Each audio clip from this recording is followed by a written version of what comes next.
Hey programmers, I'm Alvin from Shakti. Welcome to our course on graphs. In particular, this is going to be about graphs for your technical interviews. Of course, graphs are a very common topic when it comes to those technical interviews.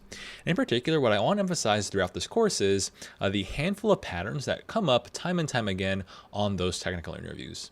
In just about 2.5 hours, I'm going to give you all the tools you need to basically cover, I'd say, about 80% of all graph problems. And so what do I have in store for this course? Well, I think the key to victory for your data structures and algorithms, and especially your graphs, is to visualize things, right? So what we're going to do is trace through a lot of different algorithms and be sure to understand them at a high level. And that means going through different animations here. I think graphs have a pretty bad rep for being a difficult topic because, to a beginner, you can have very, very different narratives around a problem and not really understand that they're all really based on a graph premise. So we're going to realize that a bunch of different things could be understood as graphs.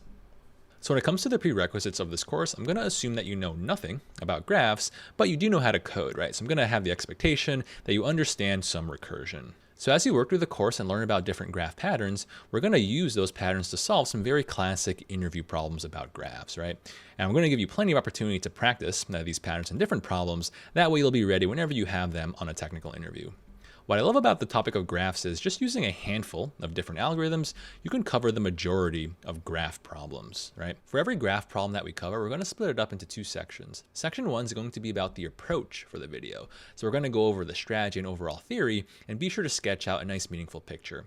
We're also going to talk about the complexity of the algorithm in the approach video. Following every approach, we're also going to implement the code, of course. I'm going to be writing all of my code in JavaScript. You'll be able to follow along in any language that you like. So that means occasionally I'll be switching to my code editor, where you, of course, can follow along.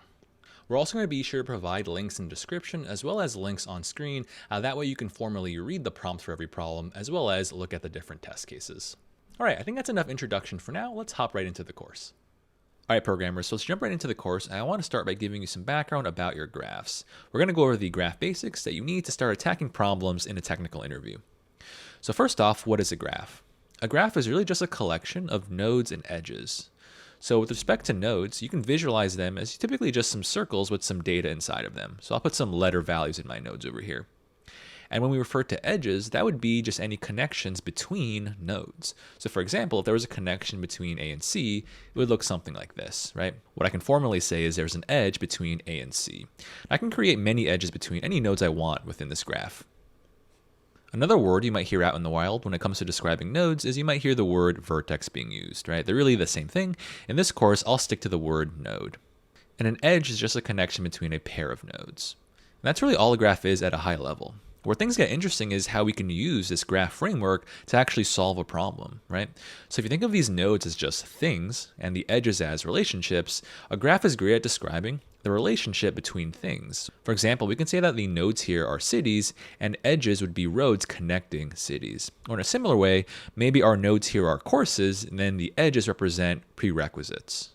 And so in the future, we're going to use graphs as a way to illustrate and frame some narrative problem. But let's talk about this graph in particular. Here I really have drawn a directed graph. And that's because I have some arrowheads along the edges. That would be in comparison to an undirected graph. So here I have really the same structure, except I don't have any arrowheads on the edges here. And that means that there is no directionality to it, right? If I look at the directed graph, let's say I was at the node A, well then I can travel to B or C. Let's say I move to C. However, once I'm at C, I cannot travel to A. I can only travel to E, right? And that's because I have to obey the direction of the arrowheads here. If I take a look at my undirected graph, let's say I was currently situated at the C node over here, then I do have the option of traveling to either A or E, right? So if I travel to A, that's all good. I can even travel back to C. So think of a undirected graph as a two-way street. For now, we'll just continue on with our directed version. Let me also introduce some useful terminology we can use when talking about the nodes in our graph. If I was currently situated at this A node, I can refer to B and C as neighbor nodes, right? So a neighbor node is really any node that's accessible through an edge, of course, obeying the direction of the edge. In other words, if I was currently situated at the C node, then I only have one neighbor of E, right? If I'm at the C node, then I won't consider A neighbor. Awesome. When you visualize graph algorithms, you should really sketch a picture that looks just like this, right? Literally draw nodes as circles and arrows as your edges here. However, when it comes to how we implement this algorithm in some code, we're going to have to represent it in a more programmatic way. right? So in my brain, I think of this image of like nodes and arrows between them. However, in my program, I'm going to use typically an adjacency list. It's probably a preferred way to represent graph information, right? So depending on the programming language of choice you're going to use, typically we would use some hash map data structure to represent an adjacency list. Really, you're looking forward to using some constant time, a lookup data structure that has a key value pair mapping, right? So if you're in JavaScript, that'll be an object. If you're in Python, that'll be a dictionary. If you're in a language like Java or C, you'll be using an unordered map. Looking at this hash map I have drawn, or this adjacency list, the keys of this adjacency list are going to be every node in my graph, right? So I just have all of the node values, A through F, laid out as the keys. However, if you look at the corresponding values, the values are actually going to be an array, right? So if I look at this very first entry, it says that I have a node of A. And then in the array, I've populated all of the neighbors of A. That is, A has two neighbors of B and C. That's why I have this correspondence within my adjacency list. That holds true for every entry within my adjacency list. So for example, let's say I looked at the entry for E. So I go to the spot in my adjacency list where the key is E. It only has one outgoing edge to B. And that's why the array for E only has B inside of it. One thing to also note is even if a node has no neighbors, it should still appear as a key within my adjacency list.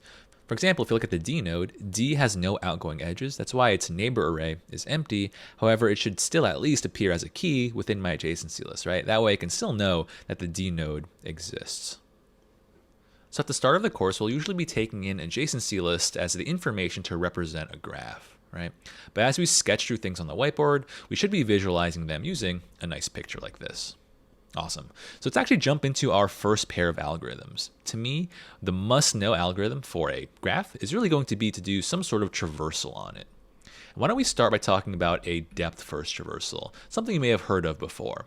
Right now, we're going to talk about the depth-first traversal algorithm that operates on a graph. So let's start by understanding at a high level what order a depth-first traversal would give you. So let's say I had some starting node, and I'm going to choose A as my starting node, right? So I'm going to color it here in yellow. If I was following a depth-first traversal, now that I've chosen A as my starting point, I can either hit B or C next. I'm just going to commit to using B. So let's say I had the sequence so far of A, B. And at this point, if I was truly following a depth-first traversal, I must go deeper to the D node. In other words, I don't go to the C node yet. Cool, and that would be a true depth-first traversal, right? And at this point, now that I've bottomed out at D, D is a dead end, right? I can't travel to F from D because that would be disobeying the arrowhead. And so now I can move to that other neighbor of C. And from here, the algorithm would continue, right? I go from C to E and then E to B. And technically, I would have to double traverse some nodes like B and D over here. So overall, in this yellow coloring, I have colored the full region that a depth-first traversal would explore starting at A. Notice that if you started at A, it would be impossible to reach F. And that's kind of normal, right? That's kind of why we use these traversal algorithms. They can tell you whether or not you can travel between some nodes. And we'll see that literal problem later on, right? So you're probably wondering, exactly how do we implement this? But for now, I just want to stay focused on the order that we got, right? So just regarding our depth-first traversal, if we remember the first three, iterations of the algorithm, we hit the sequence of ABD, right? That's indicative of a depth-first traversal. Now let's compare that to the breadth-first variant. So I'm going to lay down the same exact graph. We're also going to start a traversal at the A node, but this time follow a breadth-first order. So I have A first, and let's say, I chose B as my next node. When it comes to a breadth-first traversal, it doesn't matter like which, initial neighbor you choose. So I'm just going to choose B. But now that I've chosen B, if I was following a true breadth-first traversal, I must hit C next, right? And that's the main difference between our depth-first and breadth-first traversals. For the same graph, my depth-first would start ABD, whereas my breadth-first would start ABC. And so what you're probably wondering is there any importance between this nuance, right? When would I prefer depth-first over breadth-first, or vice versa? Either a depth-first or a breadth-first traversal would explore the same exact nodes within a graph. However, it would explore them in a different order, right? And this is more obvious to see when we have a larger graph with way more edges. And so let's look at how a depth-first traversal explores again, but this time on a much larger graph. Let's take a look at this one. So I'm going to choose some random node as a starting point. Let's say I chose this node in yellow. If If I was doing a depth first traversal, what I'm going to do is, pick a direction and travel in that same direction as far as possible before switching directions. So let's say I move to the right. At this point, I would have to continue moving toward the right until I can't move to the right any longer. At which point I have to choose some new direction. So let's say it was downward. I would keep doing that until I can't move downward anymore. And so I'd have to move to the left now. And I would keep chasing this single path in a very deep direction. And so that's behavior indicative of a depth first traversal, right? You're exploring one direction as far as possible before switching directions. Let's compare that to a breadth first traversal. So let's say I started at the same node in pink. If I was following a breadth first traversal, it would look something like this. From this starting point, I would explore all of the immediate neighbors of this node, kind of in a circle like this. And I would just keep applying that behavior. So what you notice about the breadth first traversal is it'll tend to explore, all directions evenly, right? Instead of just favoring one direction all the way through. That's really the only difference between a depth first and a breadth first traversal. Later on in the course, I'll bring up explicit problems where you might prefer one over the other. All right, but for now, what I want to do is give you all the background you need so you can actually build this algorithm. We'll kind of talk about things at a high level. Consider this the pseudocode. Then, of course, we'll express it in some JavaScript code later on. So when it comes to actually implementing in code these two algorithms, the key is to understand that a depth first traversal uses a stack and a breadth first traversal uses a queue. Recall that a stack is something where you add to the top and remove from the top as well, whereas a queue is something where you add to the back and remove from the front. And it gives you two very different orderings. That's really the only difference between these two algorithms. So let's start by tracing through our depth first traversal, of course using a stack. So I'm going to use a slightly different graph. And to visualize my stack, I'm going to use this bar to represent the bottom of my stack. Obviously, for me at least, I think of a stack as some vertical data structure. Cool. So let's say I just arbitrarily chose A as my starting node to perform my depth first traversal, right? In the long run, I just want to print out all different node values within this graph. So what I'm going to do is I'm going to take my starting node of A. I'm just going to immediately initialize it onto my stack. So right now, A is the only thing on my stack. It's also at the top of my stack. And now I can enter the flow of the main algorithm here. Because I have a stack, what I can only do is remove the top of my stack. So that means I pop off A from the stack and consider the A node my current node being looked at, right? At this point, let's say I print out A to my console. And from here, what I want to do is consider A's neighbors, right? So if I look at the C node, what I should do is just push C to the stack, then also push B to the stack, right?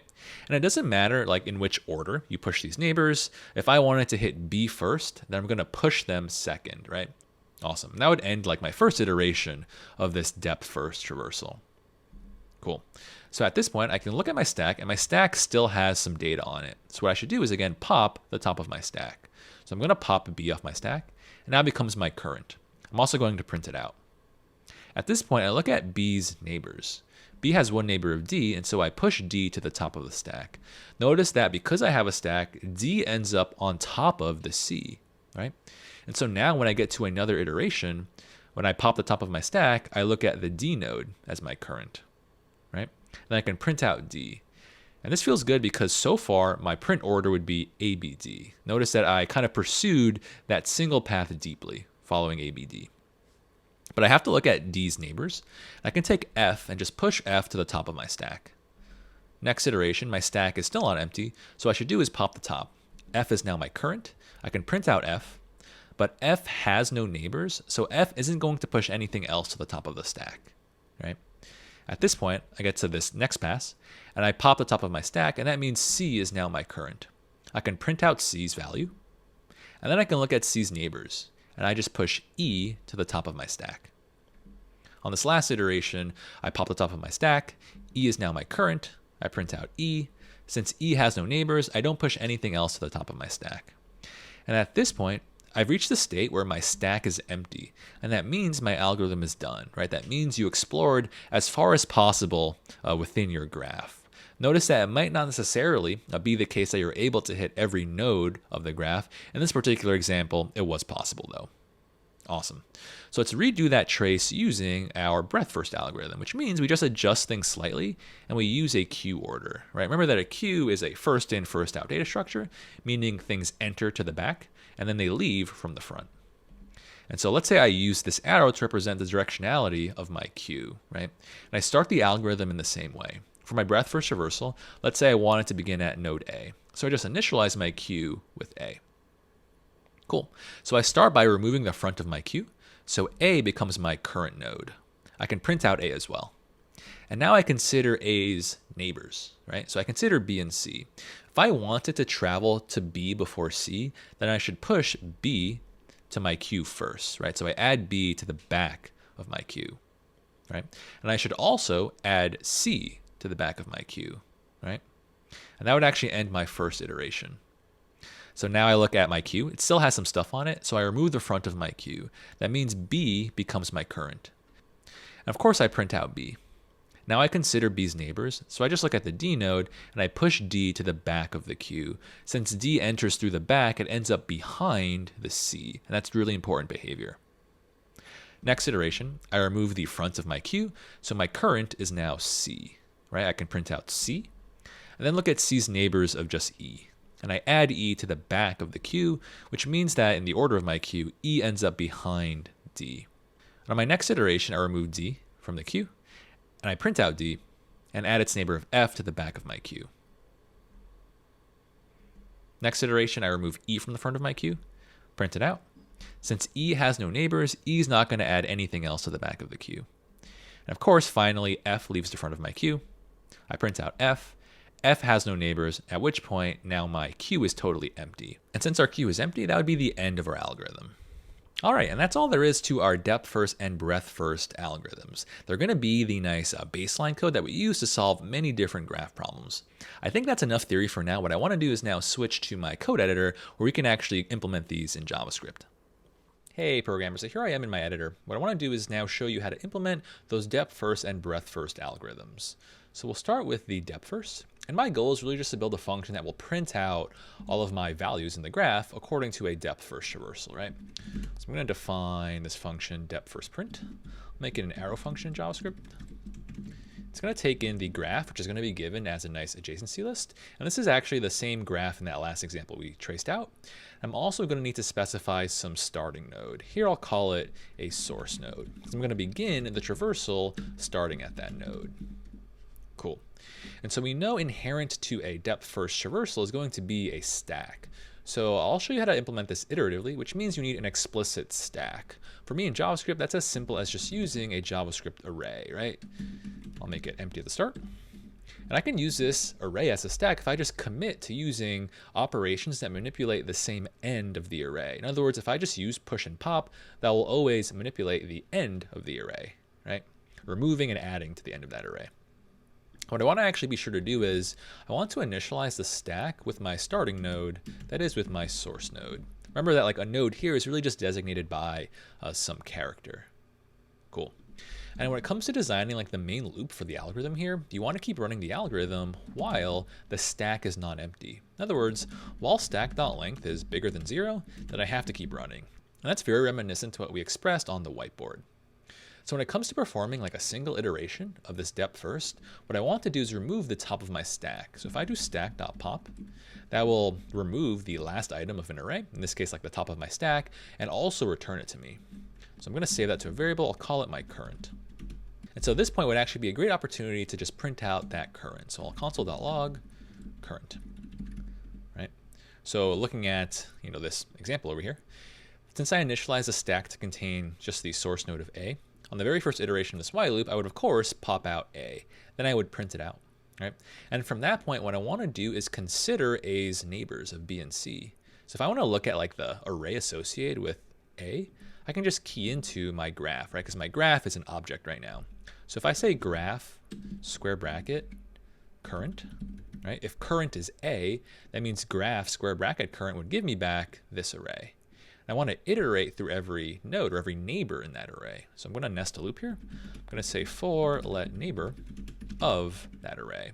So if you're unfamiliar in JavaScript, if you just use a for of loop, that will iterate in order through an array. So now I'm hitting neighbor as B and neighbor as C.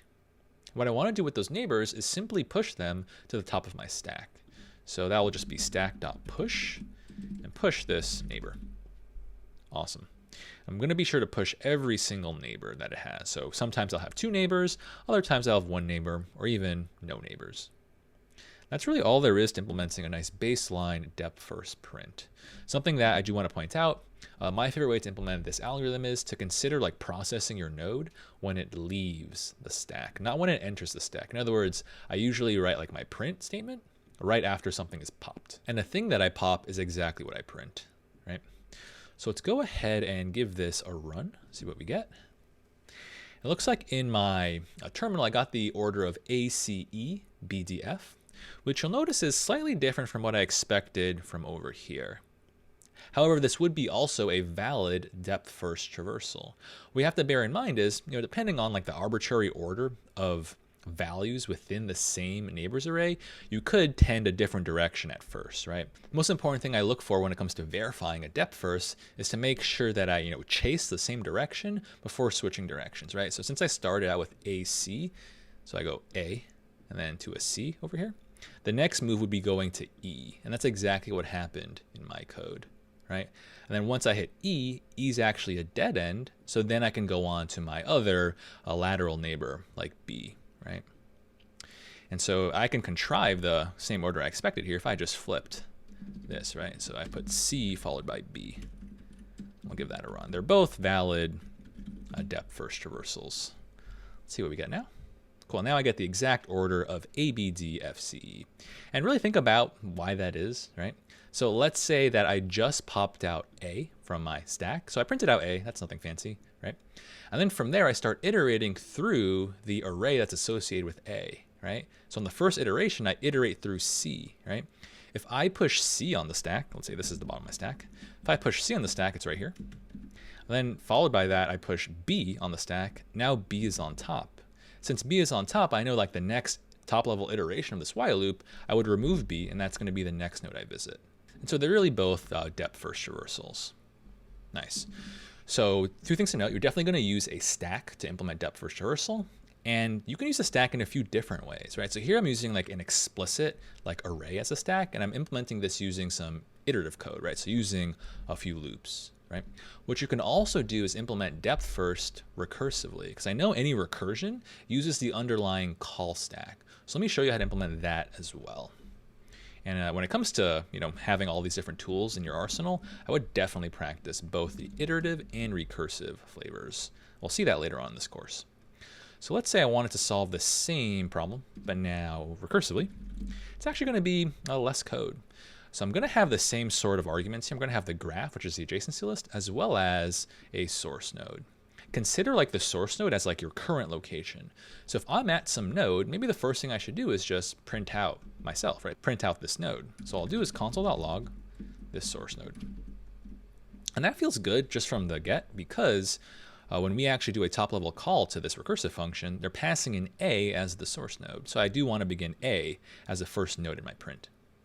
And then from there, I need to look at A's neighbors. Well, if you want to look at A's neighbors like before, just key into the graph adjacency list using that node, right? And this would give me an array of C and B.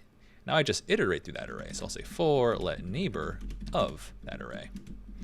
And at this point, what I want to do is now do the recursion, right? So I make a recursive call on each of these neighbors. So for me, that means just call depth first print. You give the same graph, right? The graph object doesn't change, but you should change like the source node. Now you want to pass in that neighbor as the source node. And you're going to make a recursive call for every neighbor in that array.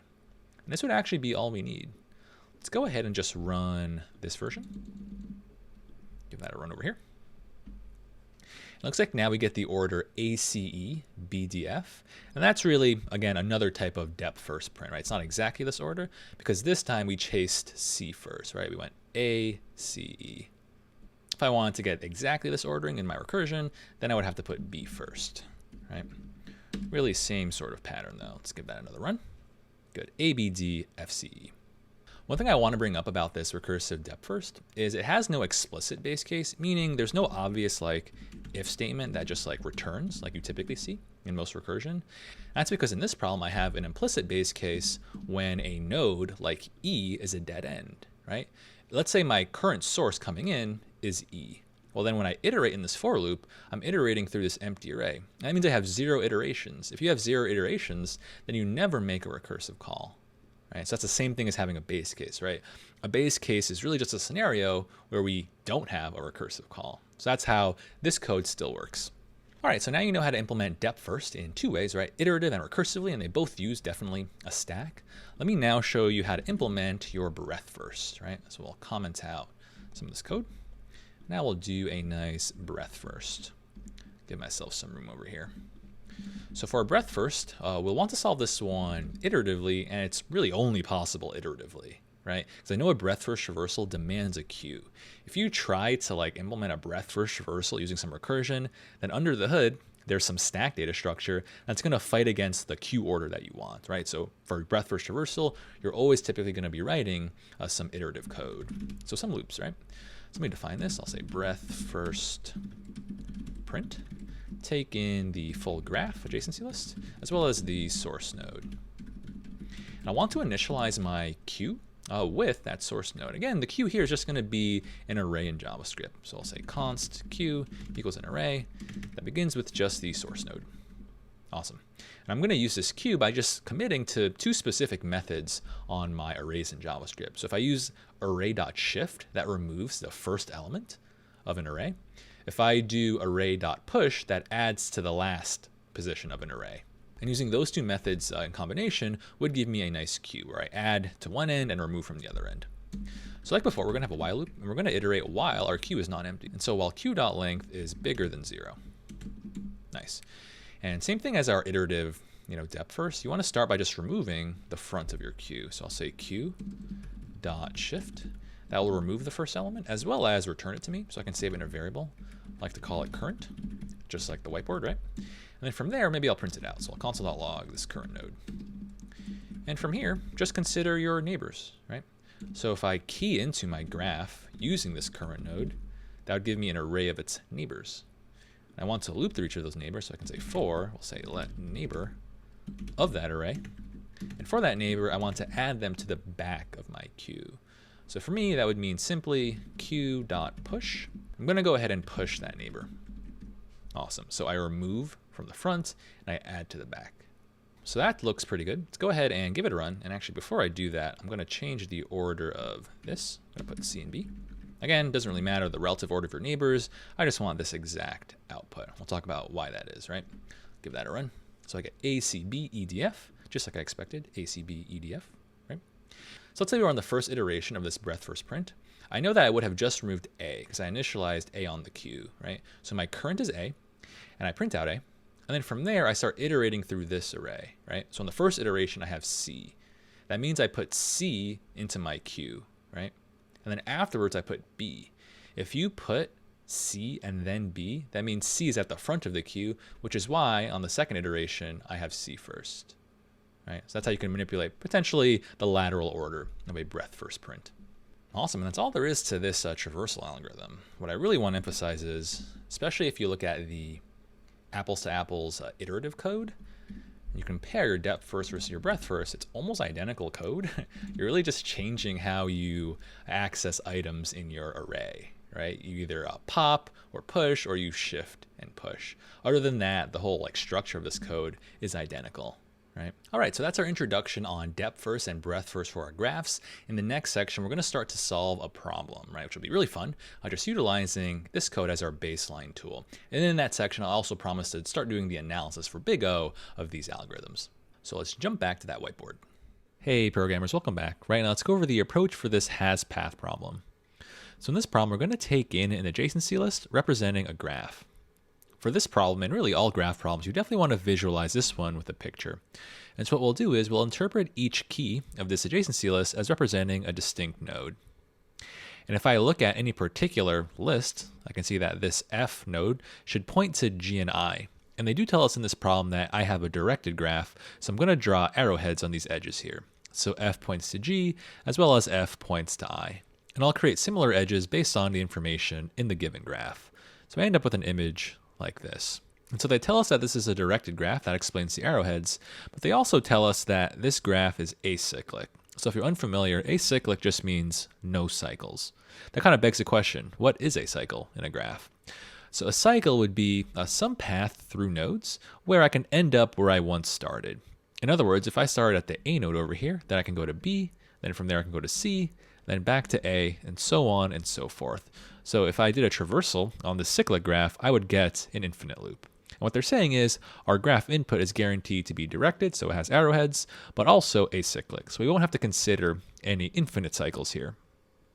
That being said, in this problem, we also want to take in not only the graph information, but also a source and destination node. What we want to do is return true or false, indicating whether or not we can travel from the source node to the destination node.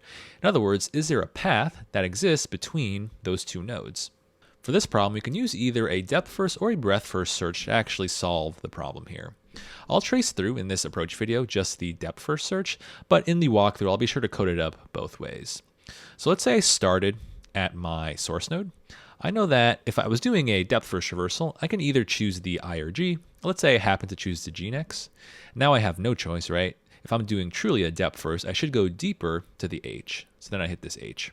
And as I traverse through these different nodes, I need to ask myself if my current node is equal to my destination. So far, that hasn't been true.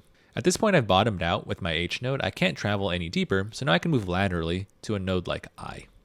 At this point from I, I can either move to a K or a G. Let's say by luck, I just happen to go to the G. This would actually bring me down a path I've explored previously, which we can optimize later on, but wouldn't be too much of a big deal. Eventually, if I continued this depth first search through the graph, I would end up at a node that matches my destination, at which point I can return true, signifying that there must be some path from F to K, just doing a depth first search. And as we do this depth first search, it's really important that you obey the directions of your arrows. So I should never try to travel upstream. So that was a scenario where we were able to find a path from source to destination. And that's why we returned true. Let's reset and say that now I should return false. All right, so let's say my source was J, so I start at J, and I'm trying to get to my destination of F. If I start a depth first traversal here, I start at my J node, travel to the I node. And at this point, I can hit either the G or K. Let's say I happen to hit the K. At this point, I've bottomed out, so now I can move to the G, then from there to the H. And at this point, there's actually nowhere else I can go, right? So if I finish my traversal through the graph using either a depth first or a breadth first, and I never hit my destination, then I can just return false, right? It must be the case that there is no such path from my source to my destination. When it comes to implementing the depth first and breadth first traversals on this graph, it's going to be exactly what we're used to. You can either use a stack and solve it recursively, or you can do it iteratively and use a queue, in which case you'd be doing the breadth first traversal. If we talk about the complexity of this, let's say that n is the number of nodes of our graph. A common thing that you can also do with these graph problems is define E as the number of edges. Here an edge just refers to a connection between two nodes, basically just the arrows. So if we use these two terms of number nodes and number edges, we would have a time complexity of O of E, O of the number of edges. That's because we would have to travel through every single edge of our graph. Here, the space complexity would be based on the number of nodes, right? If I solved it recursively or even iteratively with some sort of a depth first stack, then in the worst case, I would have to have every single node on the stack, right? Likewise, if I solved it iteratively with a breadth first, then I would have every single node on the queue. So that's just one way we can define the terms for analyzing the time and space of this graph. Typically for graph problems, another acceptable way to analyze the time and space of your algorithm is to just use a single variable and just define n as the number of nodes. And that's because if you say n is the number of nodes, then we can also say that n squared would be the number of edges. Remember that big O is about the worst case. So let's imagine the worst case graph. Let's say I just had these nodes of A, B, C. Well, if I wanted to create as many edges as possible, how would I just create a single edge? Well, an edge is just a connection between two nodes. So you could just really draw an edge for every pair of nodes in your graph, something like this. And that's why we can say that n squared is the number of edges of any particular graph. And so if you just wanted to use n to define the complexity here, then you could say that your time is going to be O of n squared. And your space complexity would still be O of n. Do note that these are both two valid ways for defining the complexity for very typical graph problems. That being said, I think this is pretty straightforward. Let's hop into the walkthrough video where we'll actually implement both a depth first and a breadth first solution for these. I'll see you there. Hey programmers, Alvin here. Right now let's go over a JavaScript solution for this has path problem. And so we'll jump right in. We're going to start by solving this one using a depth first traversal, which I know requires some underlying stack data structure. I'll just implement it using recursion so I can leverage the call stack to get my ordering. And so I'm going to solve this recursively. I'm going to consider my source argument as like my current position during the traversal. And so I can have a base case and check, all right, if my source is equal to my destination, then I must have found the thing I'm looking for, so just return true. This base case signifies that I found my destination, so there must exist a path, and so I return true, always paying attention to the type that they want us to return for this function. But let's say it's not true, well then I need to keep looking. So what I should do is consider my current node, which is source, consider its neighbors. If I key into my adjacency list, I know that this is going to be an object, so if I key into it using my source, that would give me an array of all of its neighbors. So for example, let's say I was staring at this one. If my current source was f, and I say graph square bracket f, I would get back an array of g and I. So now I want to look through the neighbors, right? So what I can say over here is turn this into a loop and say for let neighbor of those neighbors, I want to traverse to them, which means I call recursively, right? Call has path.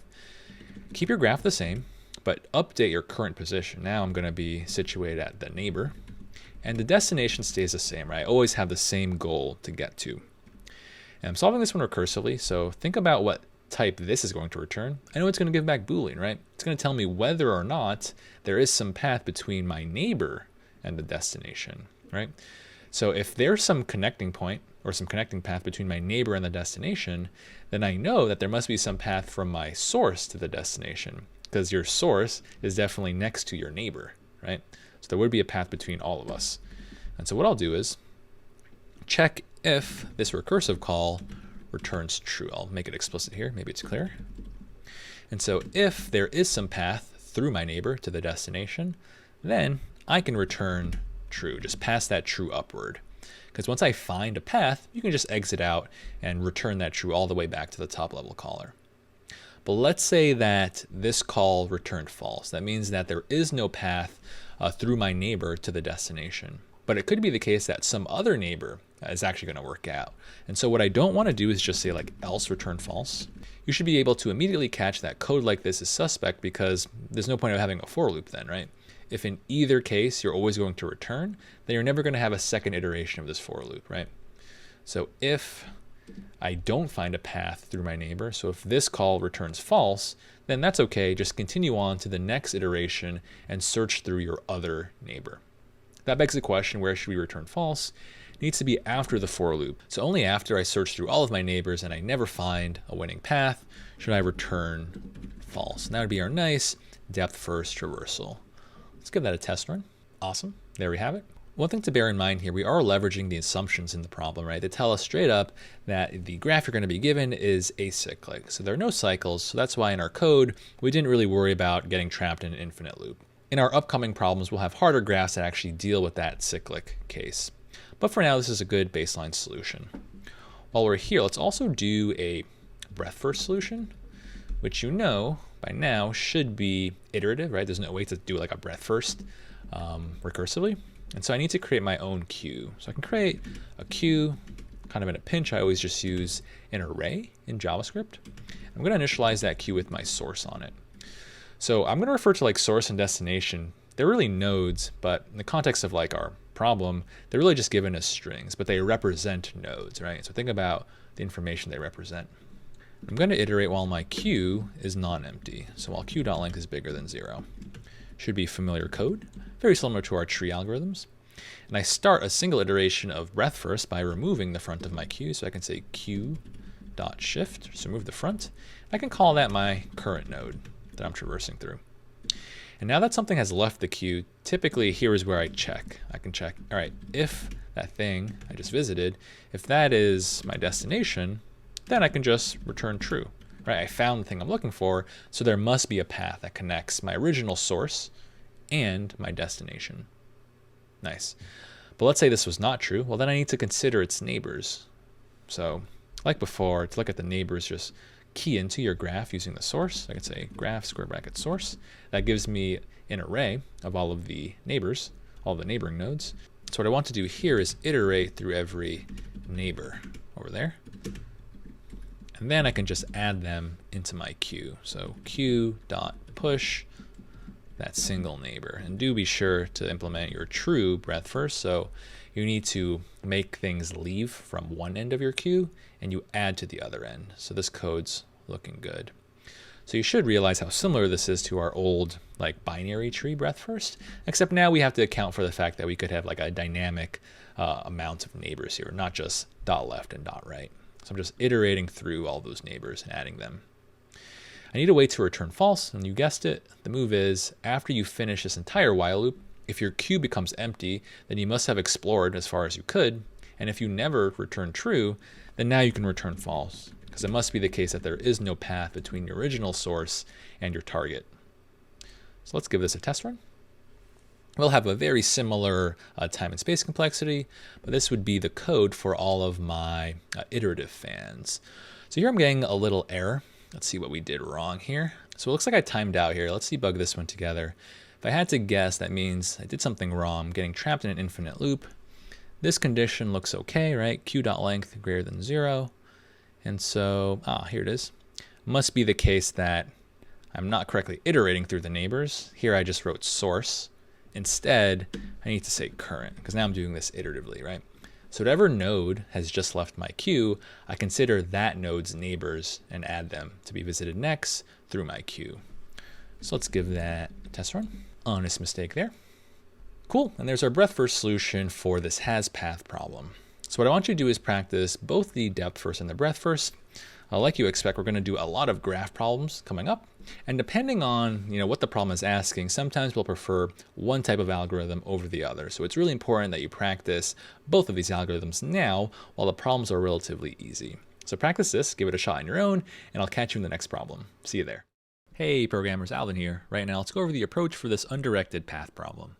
So we'll jump right in. In this problem, we're going to be given an edge list for a undirected graph. So if you're unfamiliar with the terminology here, really what we're saying is every pair in this edge list represents a connection between two nodes. For example, if I look at the first edge in the edge list, I see I, j. That means that there's an edge or connection between I and j. And since this is an undirected graph, not only can I directly travel from I to j, but I can of course move from j to I. So it really represents a connection in both directions. And so as we start to attack this problem, what we'll want to do is actually convert this edge list into a more favorable format like an adjacency list. That's because typically when we perform our traversal algorithms, they work best on an adjacency list form.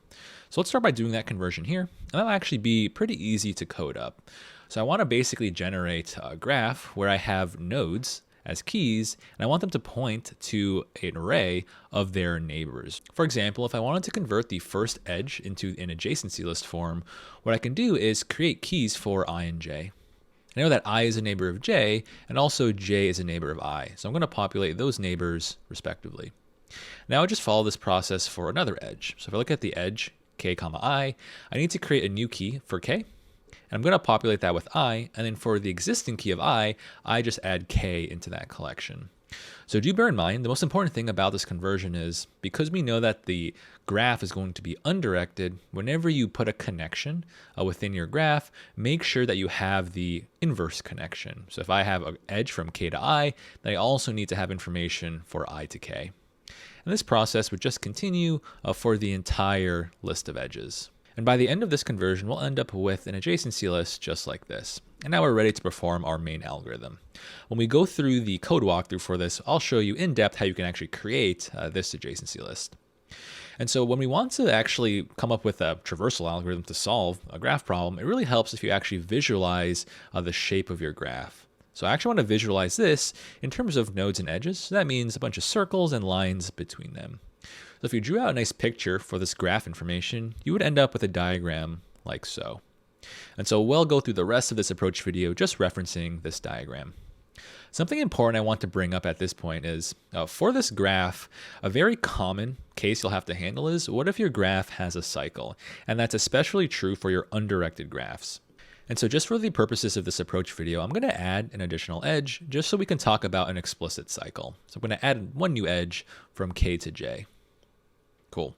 And the reason is now there's a nice big cycle of length 3, highlighting it in red right now.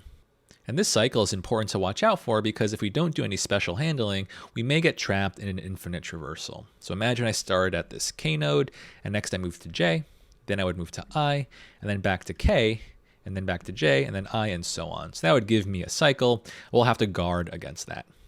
And so I can have a cycle of 3 nodes here, right? And you can really have a cycle of basically almost any size as long as it's more than one. So for example, if I took a look down here, notice that my graph actually contains technically like 2 separate islands, but we would consider them as just one giant graph, right? So if I look at this small island of O and N, they actually form a trivial cycle, right? If I started a traversal at O, from there I can move to N. And because I know that the edge between O and N is bidirectional, right? It's an undirected graph. That means I can travel back to O and then back to N. And this would give me cyclic behavior. So I have to watch out for all types of cycles in this problem. So in the context of this problem, not only are we given a graph, we're also going to take in 2 nodes. So let's step through an example where I want to return true or false. Is there a path between I and L? So I'm going to mark those in my graph visual. So I'm going to start at the node of I. And to solve this one, you can use any type of traversal, so either depth first or breadth first. I'll step through explicitly the depth first traversal right now. In order to avoid any infinite traversals, I want to mark my nodes as visited as I travel through them.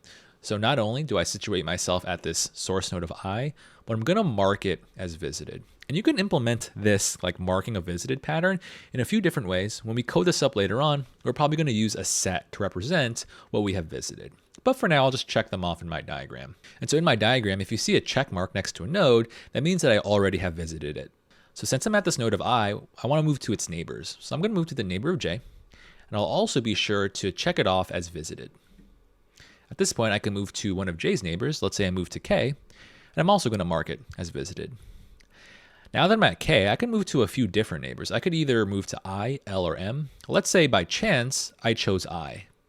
And once I get to this I node, I'm immediately going to be able to see that, oh, I visited this node previously. So what I should do is not travel through I again. Instead, I should go back to the K, right? Because this I node is already visited. And that's where I actually avoid the infinite loop. So instead, I move to some of K's other neighbors. Let's say I chose the L. And at this point, I would mark it as visited. If I do a quick check, I can see that this node I'm at, L, is also my destination node, so I must have just found a path between my source and the destination. So at this point, if I find my destination, I can just return true, which is a pattern we spoke about in a previous problem. The only additional criteria we need is to mark nodes as visited, that way we don't get trapped in an infinite loop. And that's only going to be needed if we have cycles in our graph, which if they don't give us any assumptions, we should always guard against. So let's take a look at another example. Let's say I had a source node of K and my destination was O. Just looking visually in the graph, you can already see that there's no way to get from K to O because they're disconnected, right? They're on separate islands. But let's step through the algorithm regardless. So I'm going to start at K, I'm going to mark it as visited. I'm going to visit some of K's neighbors. So I can move to I, then I can move to J, and then at this point, I would move back to K and really make sure that I don't explore any of K's visited neighbors. So I don't move back to I, right? Instead, I should move to an unvisited neighbor like L, mark it as visited. Then I only have one other node to visit, which would be this M node. And at this point, I've actually exhausted this full graph region, right? There's nowhere else I can go. And once I finish my traversal, if I never find my destination node, then I can just return false, right? It must be the case that there is no path that exists from my source node to the destination node. And that's really all there is to this algorithm. Let's talk about the complexity. If we say that n is a number of nodes, let's also define that e is a number of edges. Like we said previously, this is something typically acceptable to do for our graph problems. I know that the time complexity is going to be roughly the number of edges, and my space complexity is going to be O of n, that is the number of nodes. I think it's worth stepping through, what this complexity actually means. We know big O refers to the worst case, so let's think about a worst case graph that we can have. And there are a few different graphs that you can kind of design and think of. I'll just show you one example. So let's say I was given a graph like this, right? Notice that although Z is kind of on its own island, all of these nodes, that is, A through E as well as the Z node, they're all members of the same graph. So let's say I wanted to figure out, is there a path between A and Z? So if I did my traversal algorithm from here, I'll start at A, then I move to B, and then to C, and then to D, and then to E. At this point, I've covered all of the edges in the graph. Remember that the edges are the arrowheads here. Because I had to travel through every edge of this graph, that's why we said the time complexity in the worst case is going to be O of E, right? O of the number of edges.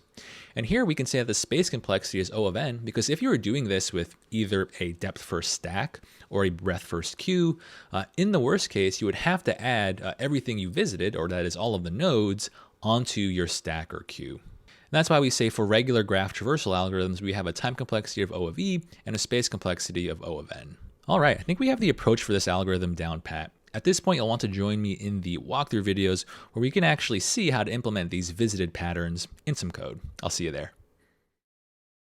Hey programmers, Alvin here. Right now, let's go over a JavaScript solution for this undirected path problem. So we'll jump right in. Just like we said in the approach video, this is going to be like a two-parter. First, we're going to convert our edge list into an adjacency list. That way it's easier to do a classic traversal through it. So I'm going to pretend I had a helper function here. That gives me back an adjacency list. I'll call it graph. And I'm going to call this helper function, we'll say build graph. And if I pass it just all of my edges, I want it to do that conversion for me. So let's work on that helper function right now, and then we'll jump back to undirected path. So I'll create my build graph function. Just going to take in the edges, right? And I know I want my adjacency list to be in the form of a plain old JavaScript object. So create that graph object here. And I know I'm going to return it by the end, just like this. And what I want to do is fill up this graph with information from the edges. So I'm going to iterate through every edge. So for let edge of edges. So iterating through every single edge. I know a single edge would be a pair. So I'm just going to destructure out of that maybe just my two node identifiers, we'll call them A and B, from the edge. Nice. What I want to do is now initialize these nodes as keys of this graph object. So A would be something like this I node or this K node, right? So what I'll do is check if A is in my graph. I think really to clean up this code, it'd be better if I check if it's not in the graph. So if the A node is not in the graph, then what I can do is initialize it in the graph. So use it as a key and assign it to be an empty array. And I'll do the same for B over here. All right, so I'm initializing A and B in the graph if they don't exist. And once I do that, then I can safely just add neighbors into their edges, right? So I can say graph square bracket A dot push B. So now I'm saying that, all right, B should be a neighbor of A, but I know that this is an undirected graph, right? So that should be symmetric. In other words, then make sure you push A into the neighbors of B. So it's really important that you notice that this is an undirected graph, so your adjacency list needs to be symmetric in that way. So if A is in B's neighbors, B should also be in A's neighbors. So that's looking pretty good. Let's go ahead and see how that graph looks just with a little side test here. So I'm gonna steal maybe this snippet. Get that full snippet here. I can just run it manually. Love to make sure I can test these little helper functions before I use them. So we'll give this a run. We should just see the adjacency list form of these edges here. Let's see how it looks. So that looks pretty good. So I'm seeing that, all right, I is connected to J and K, right? And that looks correct based on these edges. Awesome. And I also want to make sure that it's symmetric, right? So if I and J are over here, then I should have J and I over here as well, right? It should be a two-way street. All right, now let's work in our real algorithm here, which would be some sort of a traversal. Now that you have a nice adjacency list, you can do either a breadth first or a depth first traversal. I'm gonna implement, I think, a depth first. Typically for me, it's just easier to write, especially if I do it recursively. And so I'm gonna pretend I had a function called hasPath. It's gonna take in my graph now, and also a start node and an end node. So I want to find a path from node A to node B, of course. I'm gonna assume that this function returns a Boolean, But of course, I have to write that function for myself. So let's stay organized in our code. We'll say has path. I'm going to take in the graph as well as node A and node B. And I think a better name for these arguments, since I'm doing this recursively, let's call this one source and this one destination. So over time, we're going to call recursively and update this source node. And that should be a familiar pattern to some other problems we solved recently. So I'll think about my base case. All right, I know that I have successfully found a path when my source is equal to my destination node. If that's the case, then return true because I just found a path. Otherwise, I have to keep looking. So I should be able to look through the neighbors of my source node. So I could say graph square bracket source, right? Remember that at any point through this recursion, source represents my current position. If I say graph square bracket source, let's say source was I would be accessing all of i's neighbors, right? So what I want to do is really iterate for let neighbor in, or rather of, graph of source.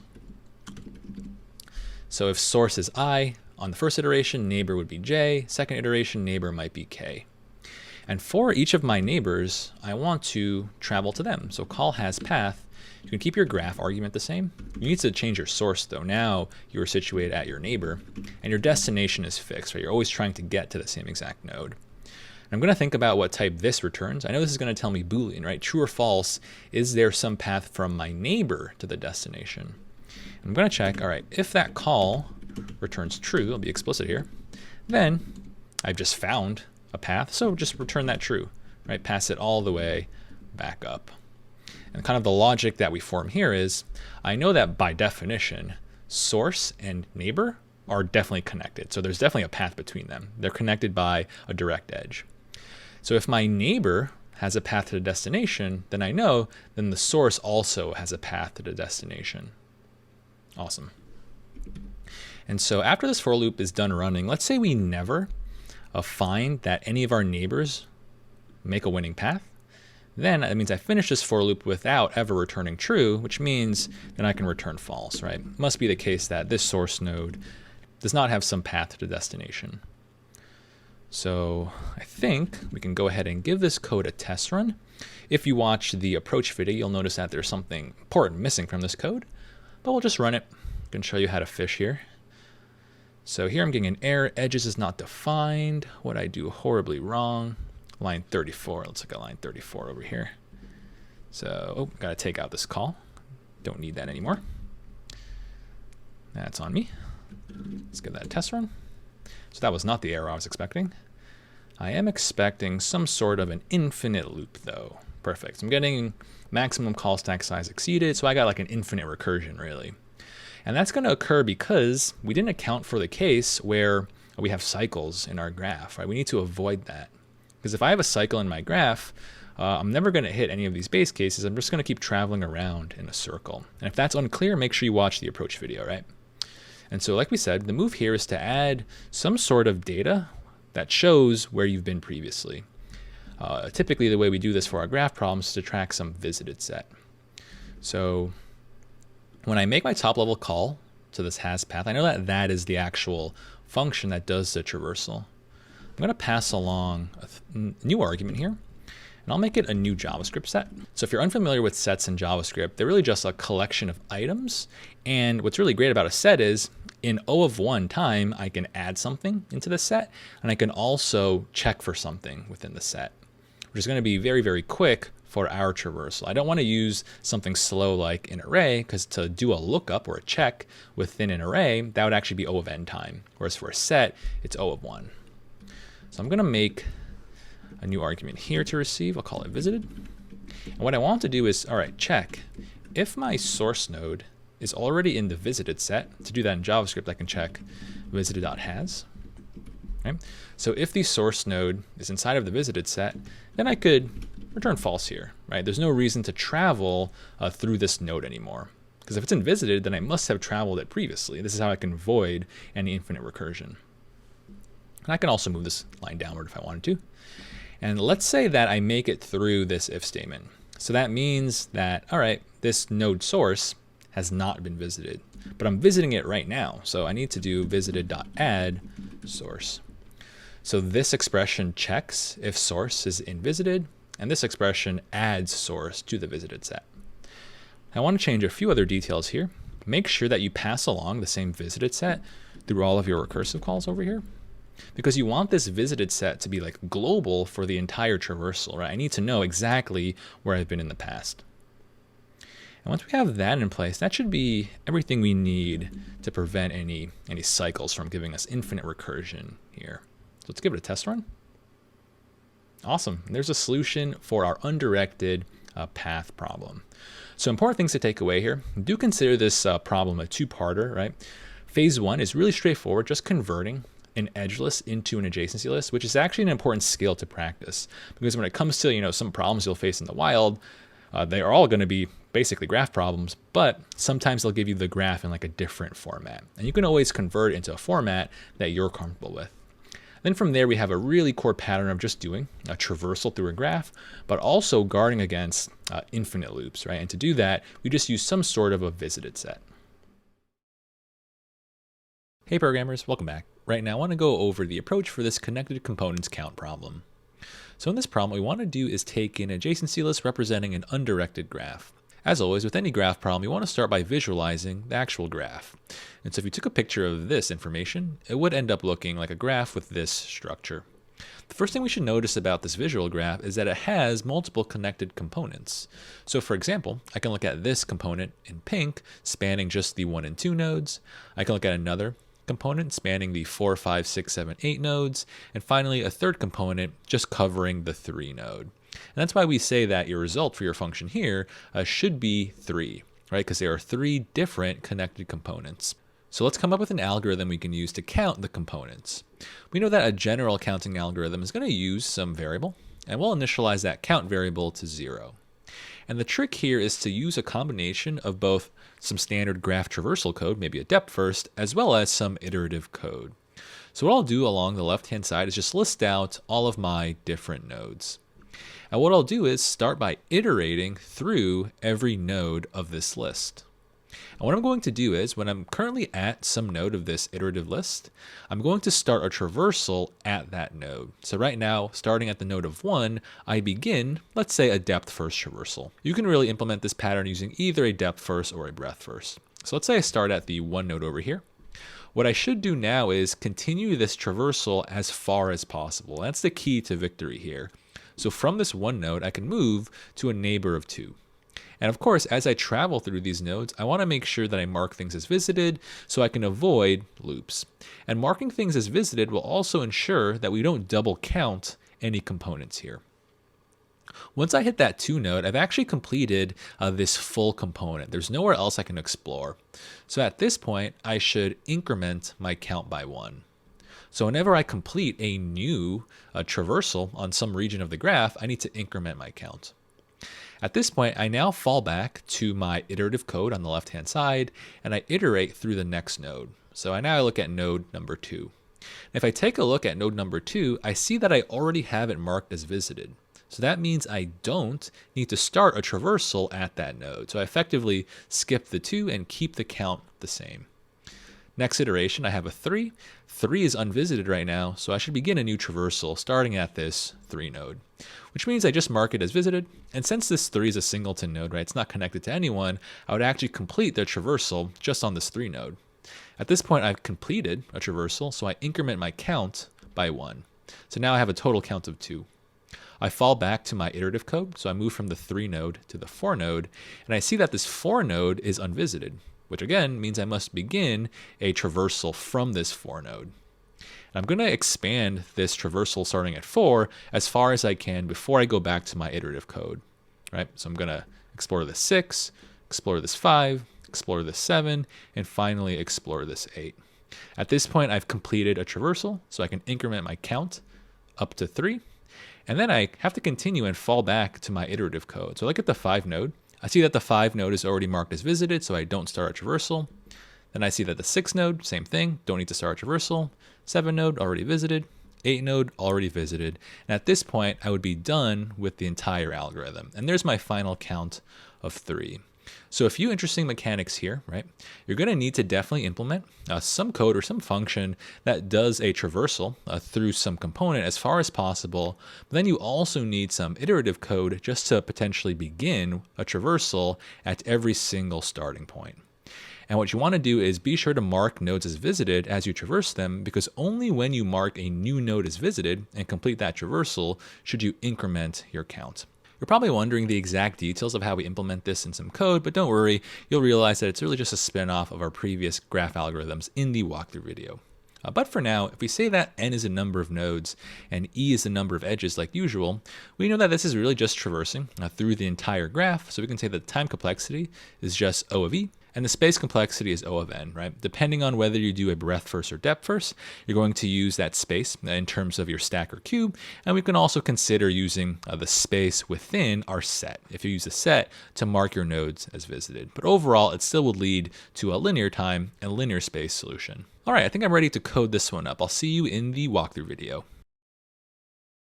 Hey programmers, Alvin here. Right now, let's go over a JavaScript solution for this connected components count problem. And so we'll implement exactly the strategy we spoke about in the approach video, so make sure you watch that first. We know that this is going to require really two different mechanisms. We're going to need our iterative code just to hop to different connected components, and we also need some traversal code to just explore some single component as far as possible. And so what I'll do here is, let me start with the iterative code. So I need to begin a traversal at every potential node. So I can say for let node of my graph, and really I say in my graph here, because for this problem we're given, looks like JavaScript objects. So if I say for let node in graph, that would give me each of these keys like 0, 1, 5, and so on. And so for every node of the graph, what I want to do is begin a traversal. So I'm going to assume I have a function here. I'll call it explore. I'm going to pass in, of course, the graph as well as that node. And what I want that function to do is do like a, we'll say a depth first traversal from that node as far as possible, right? So probably going to need to add more logic into this main function, but for now, I think it's about time to actually flesh out explore. So I'll choose to do this explore method recursively. So we'll define explore. It's going to take in a graph as well as my current node. I'll just call it current. Right? And then from there, I want to solve this one using a depth first, so recursion is fine. And not much to do here, but really go through my neighbors. I want to iterate through every neighbor of this node. So I can say let neighbor of graph of current. Right? Recall that graph would be an adjacency list. So if current, let me spread this out. So if current was a node like 8, then on the first iteration, neighbor would be 0. Next iteration, neighbor would be 5. So here I'm just going through all the neighbors of my current node, and I just need to traverse to them. So I can call explore, pass along the same graph, that doesn't change, but now my new current node would be that neighbor. Just like that. And this will perform the baseline of just the kind of depth first traversal, but we need to also mark things as visited. Like we said in the approach video, that's a really important part of this solution. And I want this like visited set to be global for my entire traversal. So I'm gonna have to create it maybe in my main function over here. So I can create my const visited, make it a JavaScript set, because JavaScript sets offer me O of 1 lookup and O of 1 addition. And I can pass this visited set by reference into all of these calls over here. So I know I'm going to receive visited over here now. Now I want to actually start using visited. So a few things to note, right? I definitely want to use visited to prevent cycles, right? That's one of the main reasons we always add visited to our graph traversals. So some familiar code here. If I've already visited this node, so if visited has this current node, then nothing much to do here, maybe just return false. Later on, we'll see the really cool trick we use here by returning false, right?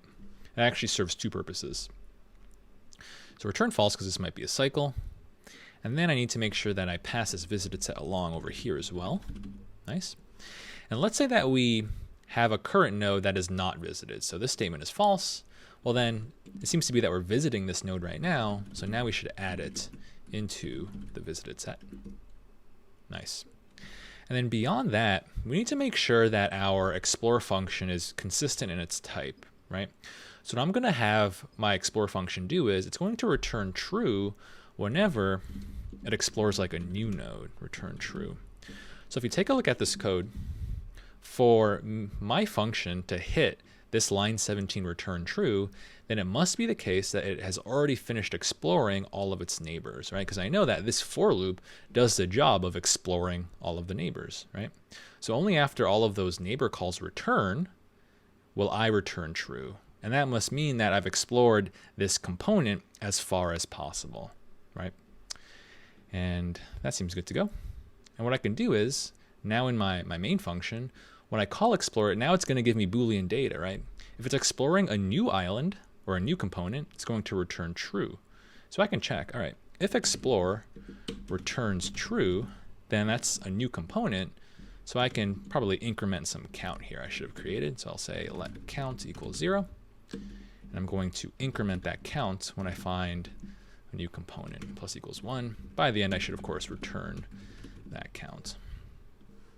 And what you'll notice is for scenarios where we, let's say, iterate into a node that we already explored, when I make this call, I know that that call is going to return false. Because if something's already explored, it would have been added to visited.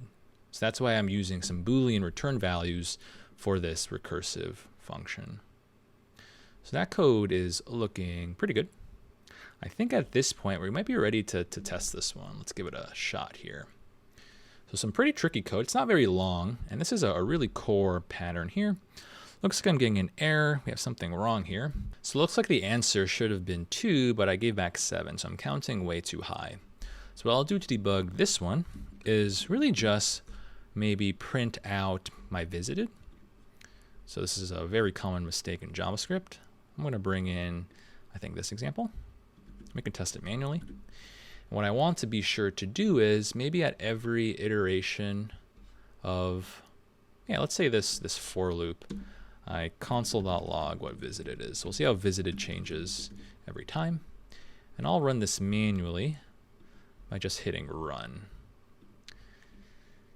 And let's see what we get here. So a few things to note. It looks like some of our keys or some of our items of the set are strings, like the 0 is a string. And other times they're actually numbers. Notice that they're missing quotes. That has to do with, kind of just JavaScript objects. Technically, keys of a JavaScript object are going to be always converted as strings, although the data within these arrays over here is going to be number. And sets can actually store both types. And so if you have like 2 different types, it's not going to be able to figure out like that those really represent the same node. For example, looking at this visited set over here, I have like the number one, as well as the string of 1, which is no good. So let's just convert them all to maybe strings. So I'll check visited if it has the string version of my current node. So I'll just do the conversion for me. And likewise, I want to add the string version of the current node over here. That way I have very consistent types. So let's run that manually again. We should just see all of our strings now. Awesome. And I think we can run all of the test cases. So that's a really important thing to watch out for in JavaScript. And JavaScript's pretty unique in that regard. It just automatically converts all of your keys into strings. Awesome. All right, programmers, that's all I got for this connected components count problem. What you want to do is really practice this problem. It's actually a very, very common interview question, and there are many variations of this problem that we're going to do in the future. Hey programmers, Alvin here. Right now I want to go over an approach we can use for this largest component problem. So in this problem, we're going to take in a graph, just like we've been doing as of late. And the first thing you should probably do is think of this graph as a picture. So hopefully you drew it out so you can really understand what this is asking. Our graph information is already given as an adjacency list, so it's pretty easy to draw out.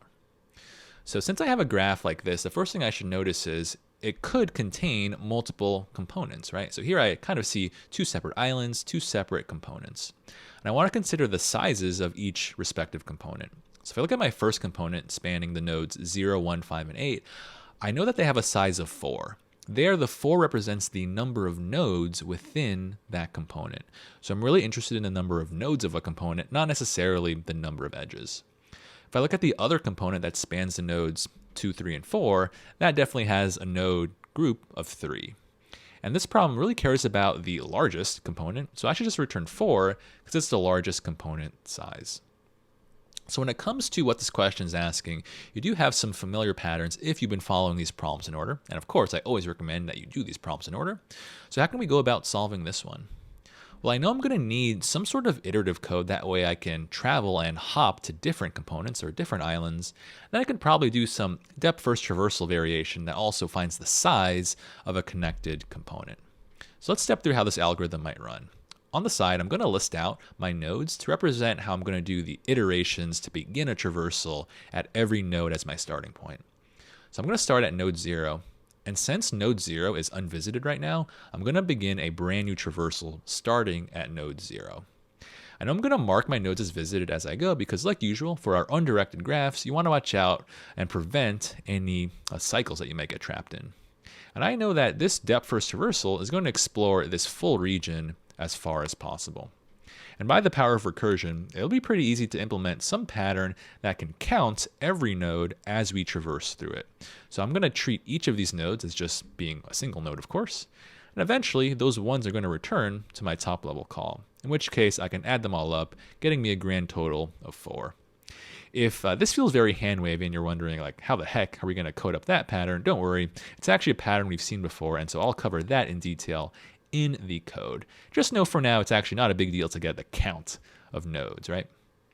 So now that I know that the size of this component is 4, what I should do is I guess store it as my current largest island or component I've seen so far, because it's the first component that I've considered. At this point, I should fall back to my iterative code, so I look at the node of 1. What I should notice is this node 1 is already checked off, right? It's already visited, so there's no reason to start another traversal from this node. Because if it's visited, that means I have already explored the component that node 1 is a member of. So I can basically skip it. Go on to node 2 in my iteration. Since node 2 is unvisited, I should begin a new traversal over here. I know that this depth-first traversal is going to explore that component as far as possible, and it's going to go ahead and count all of those nodes as 1, and eventually sum up those counts together, giving me a count of 3. And so this next component has a size of 3. I need to compare that 3 against my current largest of 4. Obviously the 4 is bigger, so the 4 gets to stay as the largest. When I fall back to my iterative code, I get to my node of 3. 3's already visited, so no reason to start a new traversal. 4 is already visited, so nothing to do. 5 is visited, and of course 8 is visited as well. And at this point we're done looking at every single node within our graph, and we must have explored every single component. So we can just return the final value that we have stored in that largest variable. Awesome. When it comes to the complexity of this algorithm, it's pretty straightforward, and it's basically exactly all of the algorithms we've seen so far. If we say that n is the number of nodes and e is the number of edges, we know that the time complexity is going to be roughly O of the number of edges, really just exploring through the entire graph. We can also say that the space complexity is also going to be linear, really just O of n, because through all of this, we're probably going to be storing all of our nodes in a set, right, to track visited. And depending on how you implement your traversal algorithm, whether you use depth first or breadth first, you're also going to use a linear amount of space through your stack or your queue. So overall, we're looking at a very efficient linear solution. And so with that, I think I'm ready to code this one up. What I want you to do though first is possibly give this one a shot on your own first, because we're really just utilizing some code that we've seen in the past. So give it a go on your own. And if you get stuck, you can find me in the walkthrough video. I'll see you there. Hey programmers, Alvin here. Right now let's go over a JavaScript solution for this largest component problem. So this problem is going to be really just a spin-off of our last problem. So we'll hop right into it. And as always, make sure you watch the approach video first. And we'll start by building our code that will help us start a traversal on disconnected islands here, right? Disconnected components, we should say.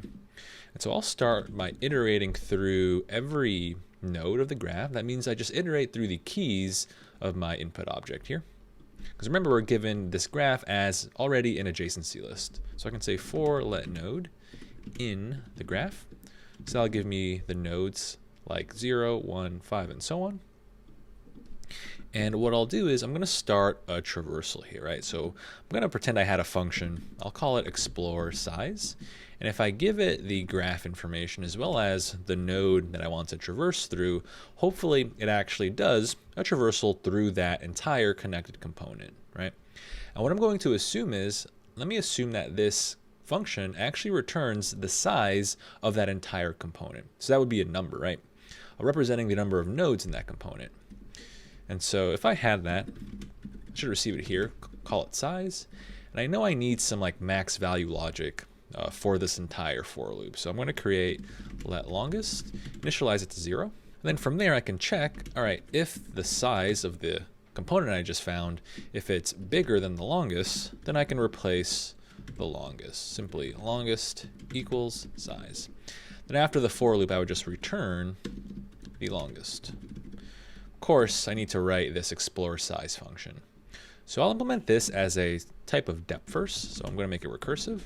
Explore size, take in the graph, as well as our current node. And a few things I should watch out for here. They tell us that we have an undirected graph, and so we need to make sure that we avoid any cycles. So what I'll also set up here is some classic structure. I'm going to use a visited set. I'm going to use a set because it gives me O of 1 lookup and O of 1 insertion. So now that I have my visited set, I can pass that along as I start the traversals. And now let's work on a base case. So what I'll do to get going is check if I visited this node already. So if the visited set already has this current node, then I need to return, basically avoid a recursive call, but I also want a consistent type here, right? So I'm assuming that this function gives back a number representing the size. At some point in my traversal, if I get to a node that has already been visited, that means I counted it already, and so I'll treat it as 0 right now, because I don't want to double count my nodes, right? Otherwise it would be inaccurate here. And now beyond that, what I can do is maybe create a variable here. I'll call it size. I'm going to set that equal to 1 to represent the current node I'm on right now, right? If this condition is not true, then it's the first time I'm seeing this node, so I need to count it. And what I'll also be sure to do is add it to visited. That way I don't get into a cycle into the node later on. Nice. And at this point, I need to make my recursive call on the neighbors of this node. So like we usually do, we can say for let neighbor of graph of node. So remember your shape of data here. So if node was a key like 5, when I say a neighbor of graph of node, that would iterate through the neighbors of 5. So 0 and then 8 and so on. And so here I make my recursive call. So I'm going to call the same function, explore size, pass along the same graph. But now you're situated at your neighbor, and you can provide the same visited set. And here's where I do my recursive leap of faith, right? I'm going to assume that this explore size function is working. So if it was working, what would it give back? It would give me back a number representing the size of that graph, right? Beginning at my neighbor. So whatever number I get back here, I just want to increment my size by that, right? And that would accumulate basically a count of all of the nodes in this fully connected component. And after I'm done exploring my neighbors, I would have explored the entire component fully, so I can just return my final answer, which would just be the size over here. Really important thing you need to do is make sure, if you follow this kind of strategy, you start your size equal to 1 and you add to it over time, because this 1 represents the current node that I'm at. I know that every call is going to count its own node. So over time, this will actually accumulate everything I need. So that feels pretty good. We have our nice visited logic, and we already wrote our main function here.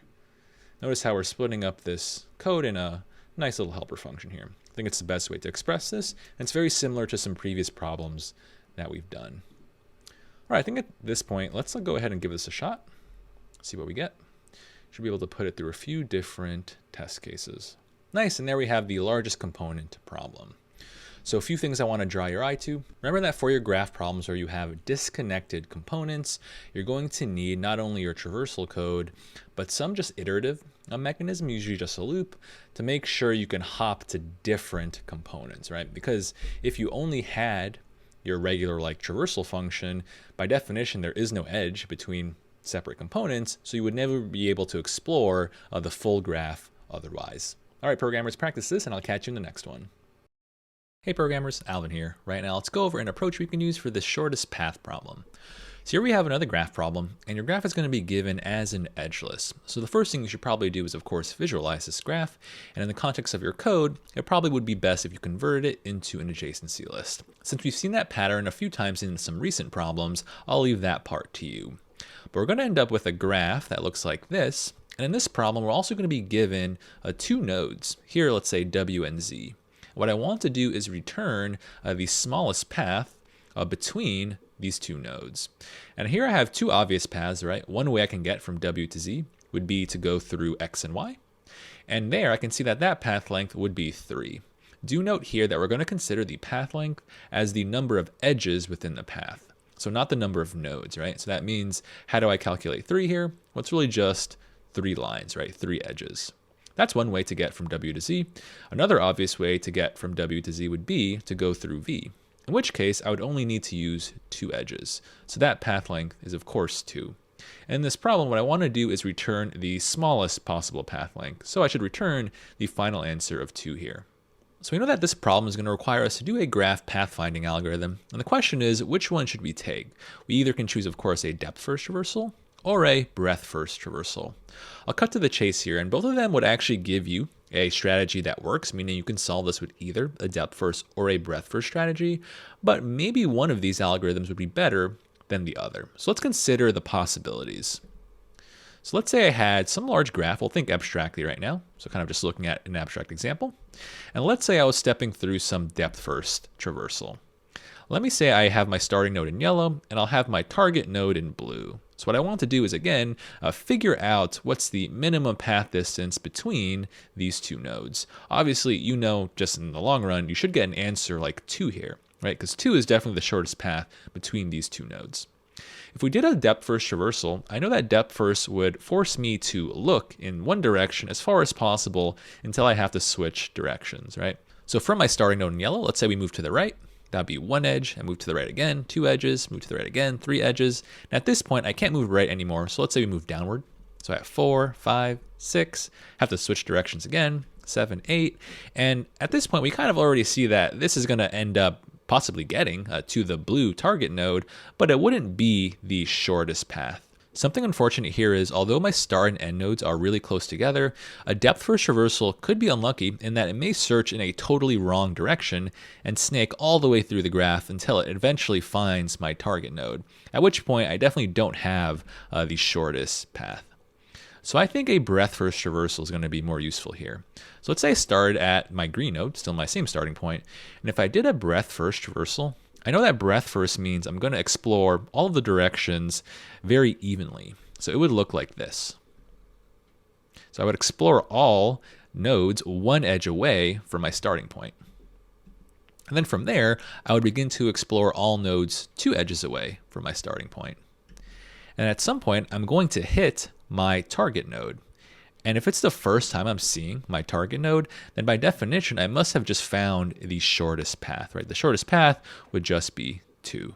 So that's my high-level argument for why a breadth-first search is going to be more useful, in my opinion, for this problem. Let's step through this process a little more algorithmically. So let's say I had my original graph, and if I'm going to do a breadth-first traversal, I know that I have to use a queue, right? No matter what, a queue is what gives you that breadth-first order. And what I'll do is, as the items of my queue, I'm going to store not only the nodes, but also the distance from my starting point. So that means I'm going to initialize my starting node on the queue along with the distance of 0. And that represents the fact that, all right, that node of W is 0 edges away from the starting point because it itself is the starting point.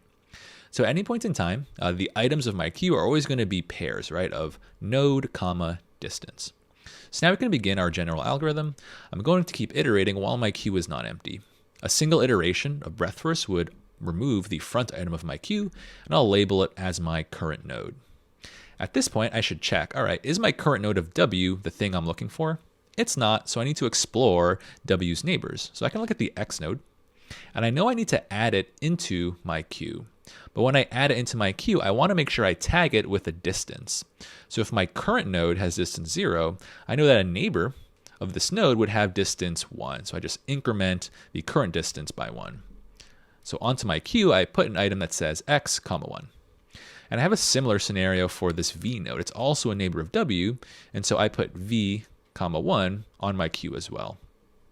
At this point, I can go to my next iteration, remove the front of my queue. So I look at the X, and then I look at X's neighbors. Do bear in mind that because I have an undirected graph here, X really has two neighbors, right? It has W as a neighbor as well as Y. So something you should already know is I need to track visited. In other words, when X is going to consider its neighbors, it should really only care about the Y, right? I don't want X to put W back on the queue because then I would get an infinite cycle. So I'm just going to look at the Y over here. I'm going to add it to my queue. Because I know my current node of X has a distance of 1, Y must have a distance of 2, always just incrementing the distance by 1. Cool. And then I'll carry on with this algorithm. I remove the front of my queue now, which would be the V node. And at this point, I can consider V's neighbors. And I do see that one of its neighbors is actually the Z node. That's the only unvisited neighbor. I'm going to be sure to add Z into my queue and tag it with a distance of 2. Right? Because if my V has distance 1, its neighbor would have a distance of 1 greater. And at this point, you can already see how this algorithm is going to work out. Eventually, this Z node is going to leave the queue, and that would actually be my target node. So since I've added a node into the queue that matches my target, I know I have my final answer. The 2 here does represent the number of edges we took in that logical path. And I would, of course, just return that 2. So for the most part, this algorithm just sounds like a classic breadth-first traversal using a queue on a graph. The only interesting bit is now we're also going to track the current distance. You know, when it comes to counting the length of a path, you need some counting mechanism. And so if you begin your queue with your starting node with a distance of 0, every time something leaves the queue and adds its neighbors, it should increment that distance by 1. And like you already guessed, this algorithm is pretty efficient because we don't have to traverse through the graph more than once. So we'll say that this has a linear complexity. All right, I think I have everything I need to code up this one. I'm sure you're wondering about these implementation details. So what you want to do is possibly give this implementation a shot on your own. And if you need some help, you can find me in those walkthrough videos. See you there. Hey programmers, Alvin here. Right now, let's go over a JavaScript solution for this shortest path problem. So we'll jump right in. Hopefully you watched the approach video. And so we'll start by converting our edge list input into something more useful for our traversal, like an adjacency list. So we're going to write a very classic function. I'm going to call it build graph. Like you expect, it takes in the edges, and I want it to return an adjacency list. For me, that means a JavaScript object. I'll call it graph. By the end of this function, this little helper, I'm going to return the graph. And some common code, I'm going to iterate through every pair, right? Basically every edge. I'll say for let edge of edges. And as I'm iterating through every edge, what I want to do is unpack that edge into its component nodes. I'll call it A and B. And now I can start formatting my adjacency list. So I know I want the keys of this graph to be obviously the nodes, and I want the values to be an array of the neighbors of that node. So what I'll do is, if it's the first time I'm encountering a node, I'll check, all right, if this A node, if it's not in the graph yet as a key, then I should create it for the first time. So use it as a key and initialize its value to an empty array. Basically, at the start, it's going to have no neighbors. Likewise for B. And then at this point, I know that A and B now definitely exist as keys within the graph. And so I just want to add those neighbors. So if I have an edge like W comma X, I know X is a neighbor of W and W is a neighbor of X. So simply put, I can say graph of A dot push B, and then just the inverse of that should be good to go. Cool, so that should give us our graph. Let's go ahead and use that in our main function now. So we'll just say graph equals build graph on the edges. And what we want to do now is actually work in our breadth first logic, like we said from the approach video. So a few things I'm going to need. I'm going to definitely set up my queue. And we said that the key to victory here was to not only store the node in your queue, but for every frame inside of your queue, also store its distance from node A. So I'll just use a pair of things. So the elements of my queue are going to be always a pair. And I'll throw on the initial node A and also the number 0. Because at the start, right, this node A is 0 edges away from itself. So that's good to go. And over time, I'm going to be incrementing this number, it seems. Nice. And so let's keep on keeping on here. I'll write a while loop. Classic condition would be, all right, while your queue is not empty, then I shall remove something from the queue. So always remove from the front if you want to follow a true breadth first order. So I can do queue.shift, and that'll give me back an array, right? It'll give me back one of these subarrays here. I know it's always going to be a pair, so I can just unpack, and I'll just say, all right, grab the current node as well as the distance. Nice. I'm going to check the node here that I just removed from the queue. If that node is node B, then I must have just found a path. And I know the distance in that path, I can just return it. But if this condition is not true, then I need to keep searching through my graph.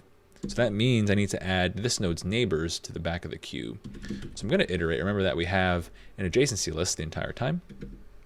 So I'm going to say for let, we'll say neighbor of graph of node.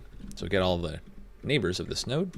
And what I'll do is just add those neighbors into my queue. So queue.push neighbor. Try to remember what the form of our graph is over here. Maybe as a quick little spot check. Make sure we're on the same page. Let me just console.log the adjacency lists. Let's say we took this example manually. Just paste it down below. Then I'll just give it a nice little manual run. So I'm not running the test cases quite yet. So we converted this edge list into this adjacency list, right? And when we say node is something like W, when we say graph square bracket node, that would give us this array. Cool. So we're just iterating through all the neighbors of this node and adding them to the queue. One thing we should watch out for is when we push things back onto the queue, we want to maintain the same format. So I actually still want to maintain pairs. So I'll make the first element of the pair the neighboring node, and the second element needs to be the distance. And since it's a neighbor, its distance would be +1 over here. So that's how I'm growing and counting the distance. So let's give this a test run. There are a few things we need to work on still though, but we'll pass a few of these examples at least until we time out on a particular example. One thing this code is missing is any cycle prevention, right? And I know that it's going to be a very common scenario because I have an undirected graph, right? And so what I'll be sure to do is maintain a visited set. So a pattern that you're used to. We're just going to implement it for our iterative breadth first right now. So start out with a set. And when you do this iteratively, the move would be to make sure that if something is added to the queue, it should also be marked as visited. So if I initialize my queue with node A, then I also want to initialize my visited set with node A, just like so. So if you're unfamiliar with the set constructor in JavaScript, if you want to initialize it with some values, you actually have to pass in an array containing those values. So the values of my visited set are just going to be the nodes, right? The node IDs. Cool. And then I want to work that logic into my while loop. And so whenever I'm about to add something into the queue, that is when I'm going to add a neighbor into the queue, first check if that neighbor is not visited yet. So only if not visited has neighbor. Right, so only if this neighbor has not yet been visited, then I should add it to my queue. And if I'm about to add it to the queue, like we just said, anything that enters the queue should immediately be marked as visited. So here I'll say visited.add the neighbor. That should avoid adding any particular node more than once into the queue, avoiding any cycles. Awesome. So that feels pretty good. Let's give that a test run now. So we hope to not time out at least. On that same example, we're actually returning undefined where we expect -1. So if you look at the actual prompt, they tell us that, all right, if you can't find a path between A and B, then you should return -1. So if you look at example or test 04, and you kind of drew it out, you would see that there would be no such path that connects B to G. The reason we're returning undefined right now is we're going to finish our traversal, meaning our queue is going to empty out, and then we're just going to hit the end of this function. And if I don't hit a return line by default in JavaScript, I'm going to get undefined. So we know if we finish the while loop and we never found node B, then we can just return -1. That must mean that there is no such path that connects A to B. So let's give this a test run now. And this should be our final version of our shortest path algorithm. Awesome, so be sure to practice this algorithm before you move on, and do make sure while you understand the choice of breadth first here over depth first. For most of your basic just graph problems that require you to calculate a shortest path meaning just the number of edges, typically you'll find breadth first, the easiest way to calculate that. Hey programmers, Alvin here. Right now let's go over the approach for this island count problem. So in this problem, we're going to be given a 2D array representing a grid of land and water. So here we have L characters representing land and W characters representing water. Let's try to visualize this. In this problem, what we want to do is return a number representing the number of islands on the grid. We're going to consider an island as a vertical or horizontal connected region of land. So in this particular example, we should return 4 because there are 4 different islands. We can label them as such.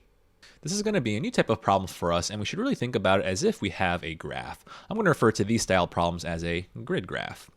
And so although we're not given any explicit like nodes and edges, I can still think about positions of this graph as nodes. So for example, let's consider the indices here. So I have my row indices along the left-hand side and my column indices along the top.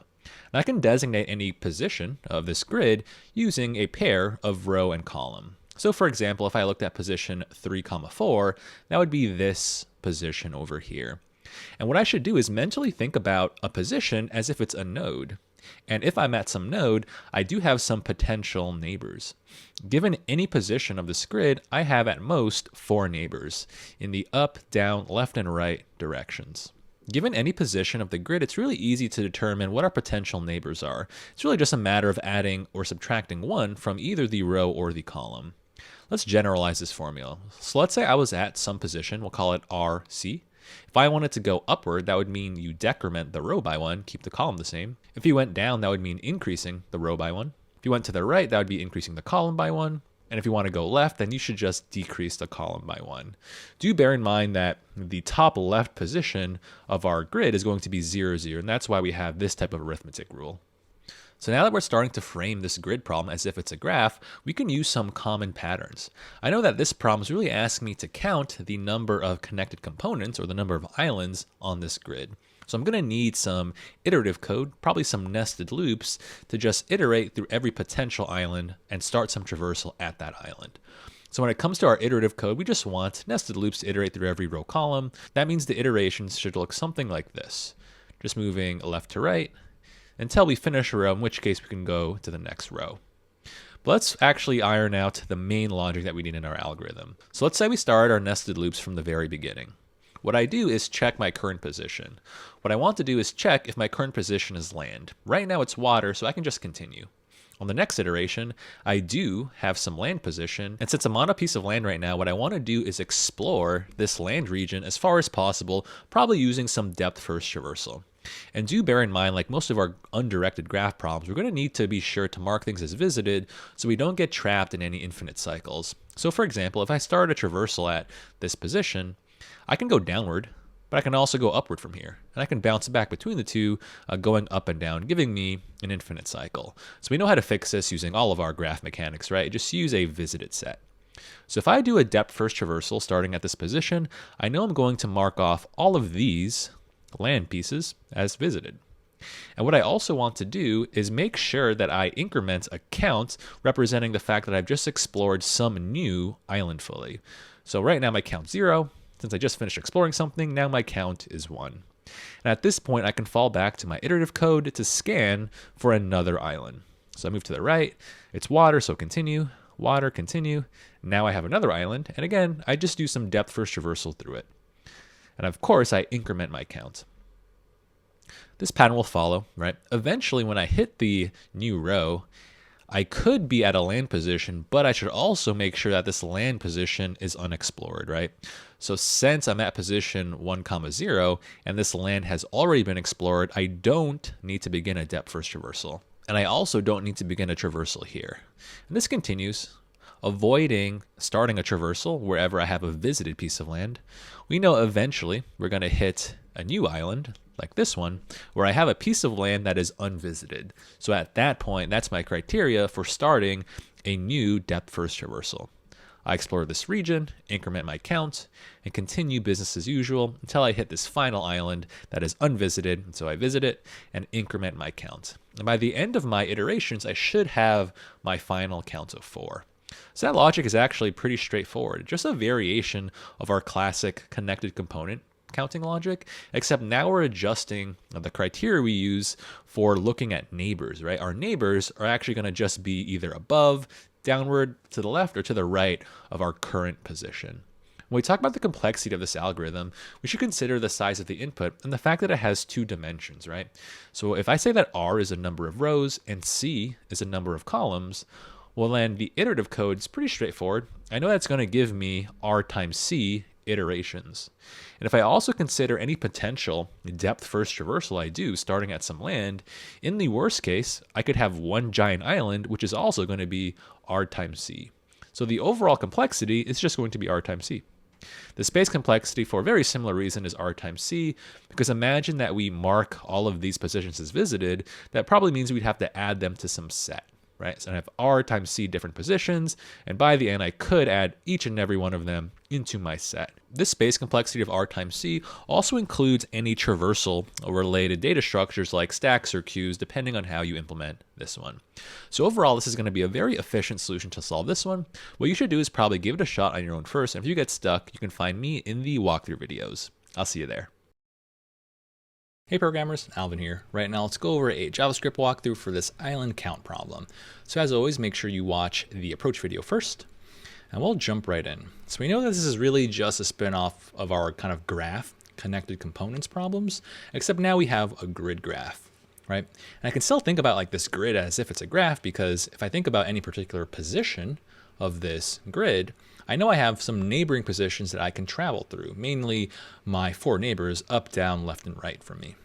Let me start by laying down some iterative code that can begin a traversal at every node or every position of this grid. That way I can start considering different islands, right? So I'm going to use just a for loop for this. I'm going to iterate through every possible row column combination, so every position.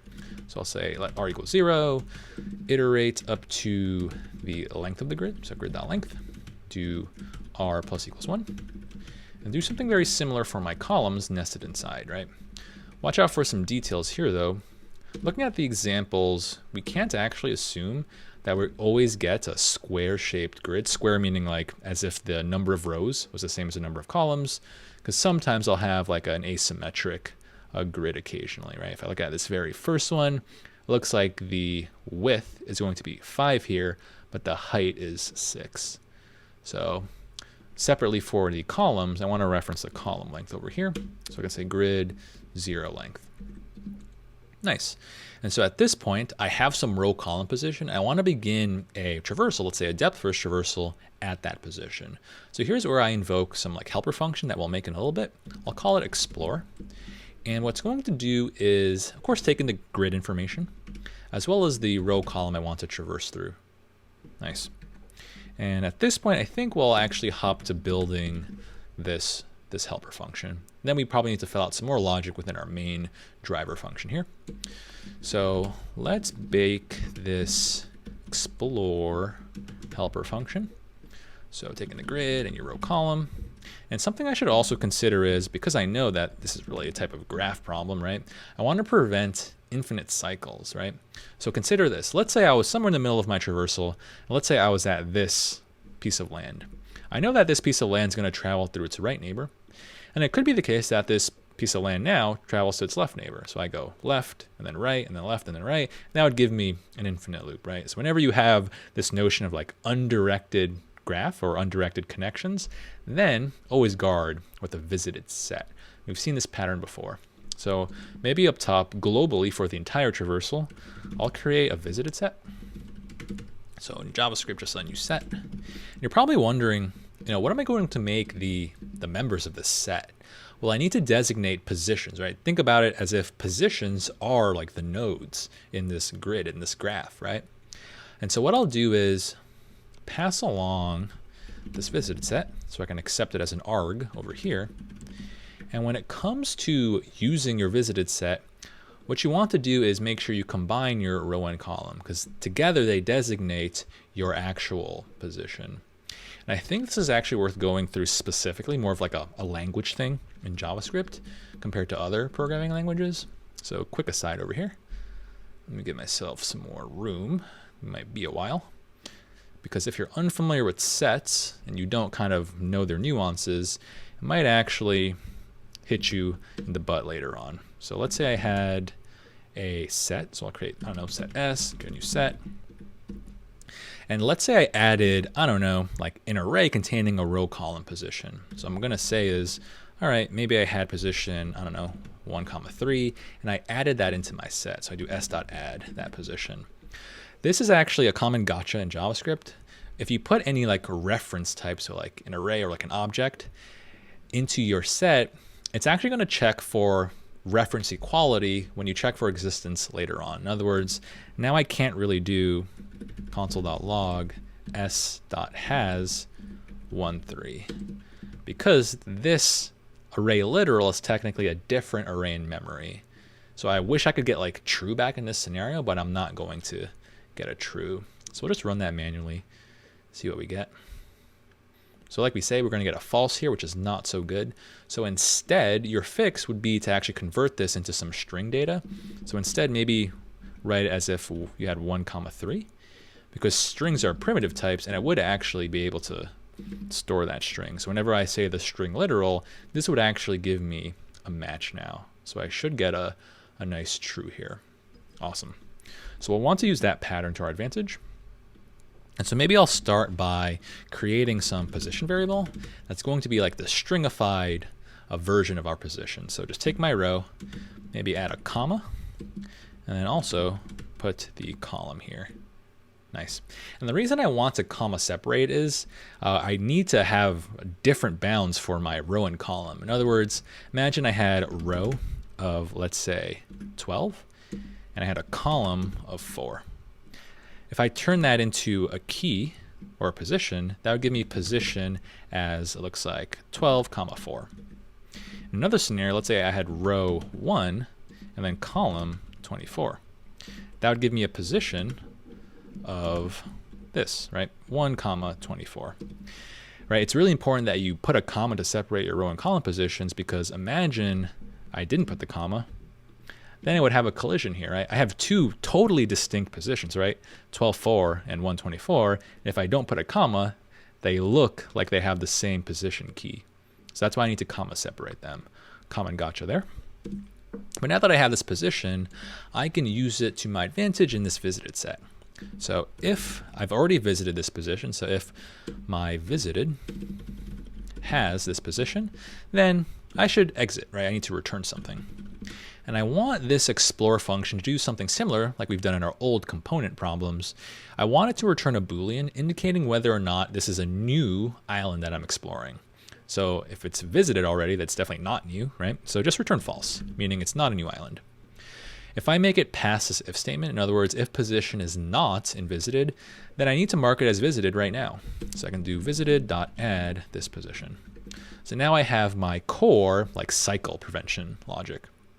Beyond that, I have a few other scenarios. We know that in our traversal, we're going to look at our different like neighbors. And so what I want to do is make sure that I'm in bounds here. So I'm going to check. I like to split this up into variables. I'll say I want a Boolean variable called row in bounds. And what I'll do is just check if 0 is less than or equal to the row, and that row is strictly less than, we'll say, the length of my grid. So I'm just checking to see if my position is in bounds here. If I do a quick check, I need to be inclusive with 0 because 0 is a totally valid index, right? I need to be exclusive with the length, because imagine I had a grid with length 5. Its last valid index is 4, so I need to be strictly less than here. And I'll write a similar variable for my column in bounds, just like this. And at this point, I can write a nice semantic if statement and check, all right, if your row is not in bounds or your column is not in bounds, then exit, right? So return. Like before, I can return false, right? Because I should not consider like an invalid position, an out of bounds position, as an island, right? So that's looking good. Final base case I need though is, what if my current position is water, right? I only want to do my traversal through land, and so I'll add another if statement for that. So up here I can check, all right, if my grid at row column, if it's equal to water, then also return false. No reason to count it. It's really important that you put this inbounds check before you index into your grid, right? Because imagine that your row and column were out of bounds. If you write line 15 like this, immediately you're going to get an out of bounds error. So start with your guard to check if you're inbounds. If you wanted to, because most of these conditionals, they all return false, they have the same consequence, you can probably OR them together. Typically, I like to keep them separate. That way I always remember to write them. Typically for your grid graph problems, this is very canonical code. All right, so if I make it past all of these base cases, then I have the recursive case, so I must be at an unvisited piece of land. And what I want to do is do my depth first traversal, right? So here's where I explore my neighbors, and I have 4 neighbors. If I wanted to go above, then I decrement my row by 1, keep the column the same, pass along the same visited.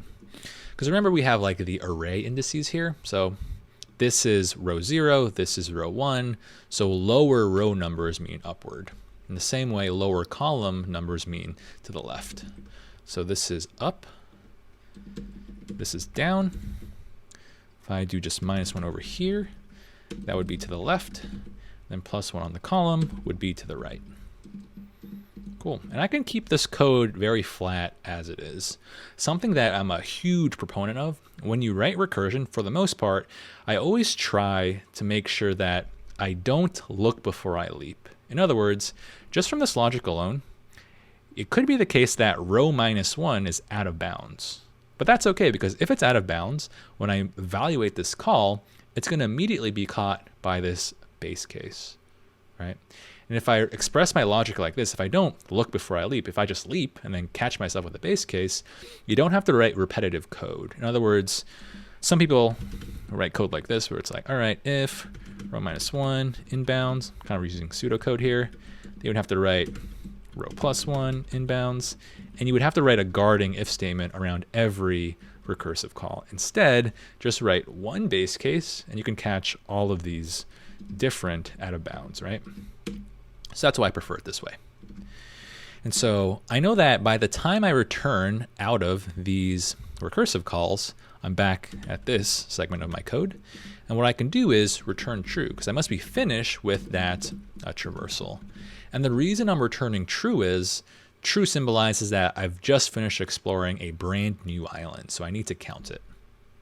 Nice. It's also consistent with the data type I have, Boolean, for this explore function. So for the most part, this looks like really just a spin-off of our previous graph depth first code. And now I'll want to use that Boolean data in my main function here. So here's where I can actually count my islands. So I guess I really need some logic here that says initialize some count equal to 0. And whenever you find a new island, increment that count. So if I just have found a new island, I'm going to get back true from this call, right? Because remember that I'm beginning a traversal starting at this row column position. So if it gives me back true, then I can totally increment my count by 1. Notice that whenever I begin a traversal on a position I've seen before, it would have been added to visited before. So I would return via this if statement on line 21. I would return false. If I return false, then I don't double count that island. So I do need a combination of both iterative code to potentially leap to different islands, but I can use a visited set to prevent myself from double counting any particular island. So this is looking pretty good. Let's not forget to, of course, return our counts at the end. Let's give this a run. This will probably be the first in a series of these grid graph problems. Really try to understand how we can think about still a grid as if it's a graph, right? We just have different rules for how we look at our neighbors, right? Now a node is really a position, and its neighbors are its 4 neighbors up, down, left, and right. All right, programmers, I want you to practice this pattern because we're going to see it in the next few problems. I'll leave it to you. See you in the next one. Hey programmers, Alvin here. Right now let's go over an approach for this minimum island problem. So we're going to be given here a grid containing a water and land, really just some characters inside of our grid. So of course, as always, let's visualize this. And what I want to do in this problem is return a number representing the minimum island size. We're going to consider an island a connected region of vertical or horizontally connected pieces of land. So for this particular input, our answer should be 2. Looking at our grid, I have 3 separate islands and they all have different sizes, right? Sizes of 4, 2, and 5. I just choose the smallest of the islands, so that would be the 2 over here. So how can I actually come up with a strategy for this one? You should already know that this is just a spin-off of our previous grid graph problem, where instead of doing just a count of the number of islands, now I want to find the sizes of islands. I know to actually look at different islands, I'm going to need some nested code, but I'm also going to need some depth first traversal code to explore a single island. So overall, this should be a pretty classic strategy for us. So let's say we started attacking this. We know we're going to begin our nested loops in the top left corner. And if our current position is water, then we actually don't need to do anything. Next iteration, I have some land. At this point, I could begin on my depth first traversal, and I know that I should be marking things as visited to avoid any infinite loops, right? So by the time this traversal completes, I'm going to mark all of these guys as visited, but I also want to determine the size of this entire island region. So every time I get a position that is land, I should treat it as 1. And then when it comes to how I implement my traversal, I can just gather up these ones, right? Just add them all up. So that would look something like this. And for my top level call for that traversal, I should get an island size of 4. And so if that kind of traversal algorithm, especially how we compute the size of the island, is pretty hand-wavy, don't worry. When we actually go through the code walkthrough, it's just a matter of some recursion. And some recursion we've actually seen before in past problems of the course. But in any case, now that I have this island size of 4, it's actually the first island that I've seen, and so I'm going to consider it the min size so far.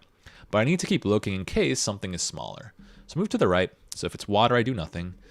Water again, do nothing. Now I have another island, so I begin my traversal, mark these as visited, and when I find the size of this island, of course, it's going to give me 2. I compare that 2 to my current min size. 2 is smaller, so I store 2 as the min size so far. And we just continue business as usual. Note that when we get to a piece of land, we really want to make sure that it's land, but also a piece of unvisited land. So right now I'm at a piece of land, but it's visited, so I should not, or I don't need to, start a traversal here. Likewise for this position. Eventually though, I'm going to hit some new unvisited land, in which case I should begin my traversal. I'd explore this region, and I want to count up all of these pieces of land, and I should realize that the final size of this island would be 5. I can compare that 5 against my current min.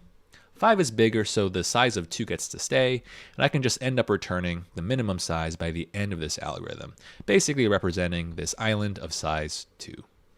The complexity of this algorithm is straightforward. We should say that the size of our input is r times c because we have r rows and c columns, in which case the time complexity is simply r times c, right? We have to iterate through every row column within the grid, and even when we begin a traversal, in the worst case, we could have an island that spans the entire grid, in which case it would also be rc. Right, so overall, our full complexity is r times c. Space complexity is r times c as well. And do know that this is technically a linear solution in the size of the grid, right? Because the grid itself is exactly r times c positions. So with that, I think we're ready to code this one up. Try it on your own first, and if you get stuck, I'll catch you in the walkthrough videos. See you there. Hey programmers, Alvin here. Right now, let's go over a JavaScript walkthrough for this minimum island problem. So I'll jump right in, make sure you watch the approach video as always. This is just a nice spin-off of our classic island hopping logic, but for a grid graph, right?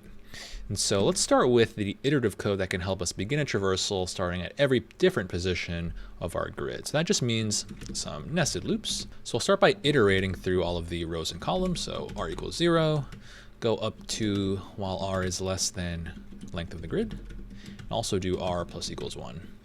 And very similar loop for my column, but do make sure that you reference your inner column length, because we could have like a rectangular shaped grid over here. And what I want to do now is begin a traversal starting at every row column. So I'm going to assume I have a helper function here that does that traversal. I'm going to call it explore size. That's because in the long run, I'm interested in the size of that island, right? So like a number representing how big or how many positions that island spans. So I'm going to pass along the grid information as well as the position. And I know when it comes to all of these like undirected graph traversals, should probably guard against your loops. And I have some foresight here. So I'm going to pass along a nice visited set, which I can maintain globally for the entire traversal, because there's only a good reason to explore a position once, right? So I'll create const visited. I'm going to make it my nice JavaScript set, and a few reasons for that. Well, for one, JavaScript set gives me O of 1 lookup, but also O of 1 insertion. So it's going to be a really quick data structure to use. And from there, you probably have to add some more logic over here to actually do something with the size. But for now, I think I'm going to switch gears and actually take a look at building this helper function, right?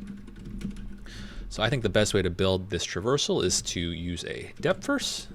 Typically just my go-to for a problem like this.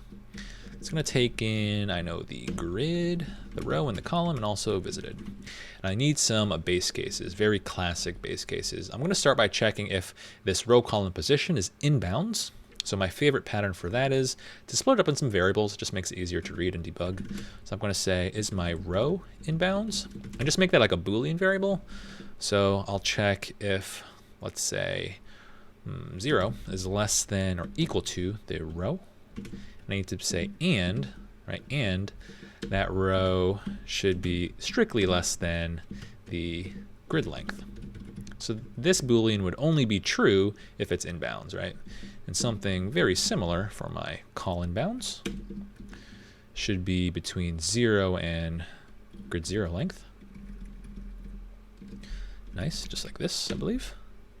And then I can write a nice if statement using both clauses. So I can say, all right, if, let's say, your row is not in bounds, or your column is not in bounds, then you're definitely out of bounds, so you should probably use some base case here, right? So what I'll choose to return here is 0, because I want to keep a consistent number, right? Consistent return type, that is. I know that this function has a kind of goal of returning the size of the explored island. Size is a number, so even in my base case, I need to make sure I return some type of number. I'm returning 0 to represent that, hey, if this is out of bounds, it's not going to contribute anything into the count of the size, right? Which is good to go. I need some other base case here. What if my position is inbounds, but what if it's actually water? I don't want to count that as well. I only want to count islands, so land, right? And so a quick fix, what I'll do is add a new base case. I can check if my grid at row column, if it's equal to the water character, so a capital W, then also return 0. If you wanted to, you can also maybe merge these into like a single if statement and just write a bunch of ors. I kind of like them separate because it's just easy for me to remember what each of them does, right? A final condition I'll have here is, all right, if I make it past both of these base cases, it might be the case that this position is land, but it's land I've already visited. So here's where I work in my visited logic. I'm going to represent a position, like we said in the last episode, as really just a string. So I can put it as the members of my visited set. So I'm going to say position is going to be the row plus a comma plus the column. So just representing the position. And that's because I can't add like an array into a visited set and then look it up later. And so if visited has the position, then it's a duplicate position that I've explored, so return 0. Otherwise, it's not been visited yet, so I must be visiting it right now so I can add it. Nice. So I have my base cases laid down. Now I'll need my actual recursive code. So I'll explore my 4 neighbors. By now you should be familiar with this pattern, so go upwards, so row minus 1 column, pass along the same visited. So I'm going to explore my up, down, left, right neighbors, respectively, and I do my recursive leap of faith here, right? So what type do I expect back from these calls? They're going to give me back a number representing the size of the island that my neighbor is a part of. But if my neighbor is part of some larger island, then I am too, because we're connected, right, to our neighbors. And so I want to create the grand total of all of these return values. So I'm going to create some size variable. I'll say let size. I'm going to initialize it to 1 over here. It's going to be 1 and not 0 because the 1 represents my current position, my row column. And whatever these calls return, whatever number, I'm just going to increment my size by that number, like so. Then finally I can return our total size over here. So that will do my depth first traversal because it's recursive, but it will also tally up the nice size of this island region. Cool. So now that I have a working explore size helper, let's use it in our main function here. So I'm going to get back a number from this call. I'll call it my respective size. And what's great about this logic is if I have a island or a position that I've already seen before, and I encounter it again in this for loop, then I would just return early because I would hit this base case, right? If something has already been visited, just automatically return 0 because I've already considered it. No reason to consider it again. But now I need my minimization logic, right? I want the size of the smallest island. And they tell us in the problem that we can totally assume that your grid contains at least one island. So I think a great default value here is to use positive infinity. So I can set some, we'll say min size variable to be positive infinity, JavaScript. If I make it positive infinity, I know when I encounter any like valid island size, it's going to be less than infinity, and it should replace it. So now I can do some min logic here and check, all right, if the size of this island is less than the minimum size I have seen so far, then just replace that min size with that island. Then after I'm done with all of these traversals, potential traversals, I'll return my min size. So some classic patterns here. There's one nuance that we're not considering. Let's run the code and we can debug it together. So it looks like we failed example 0, 0. So the very first example, we expected an answer of 2. We accidentally gave back 0. If you look at that first example, it's pretty obvious that, yeah, the minimum size is 2, representing this island over here. The reason we're giving back 0 is, according to our code, let's say we're on like the very first iteration. We can already spot it. I know that row is going to be 0, column is going to be 0. That means my position would be this W over here. When I make the recursive call, and I pass along position 0, 0, I know that it's going to immediately return 0 because that position is water. And I'm going to check, all right, is that 0 less than infinity? It is, so I'm going to replace min size with 0. But if I think about it, 0 doesn't even represent a real island. If an island has a size of 0, then it's not an island at all. It was a piece of water, right? And so I want to add some additional logic here to only actually look at non-zero quantities. So we'll only do the comparison if that size is also valid. So size should be greater than 0, of course. And we'll want to AND these together. So let's try that again. Just a little detail over there that we need. Awesome, and there we have a solution for this minimum island problem. So we've seen this pattern a few times now, right? Our classic island hopping logic. So when you think about islands or like connected components of a graph, this should be your first kind of go-to algorithm. All right, programmers, so that wraps up our course on graphs. I hope you learned a ton during the course. I definitely had a blast making it. Be sure to head to structy.net where you can continue to practice more graph problems, as well as explore any other data structure or algorithm topics. I'll see you there.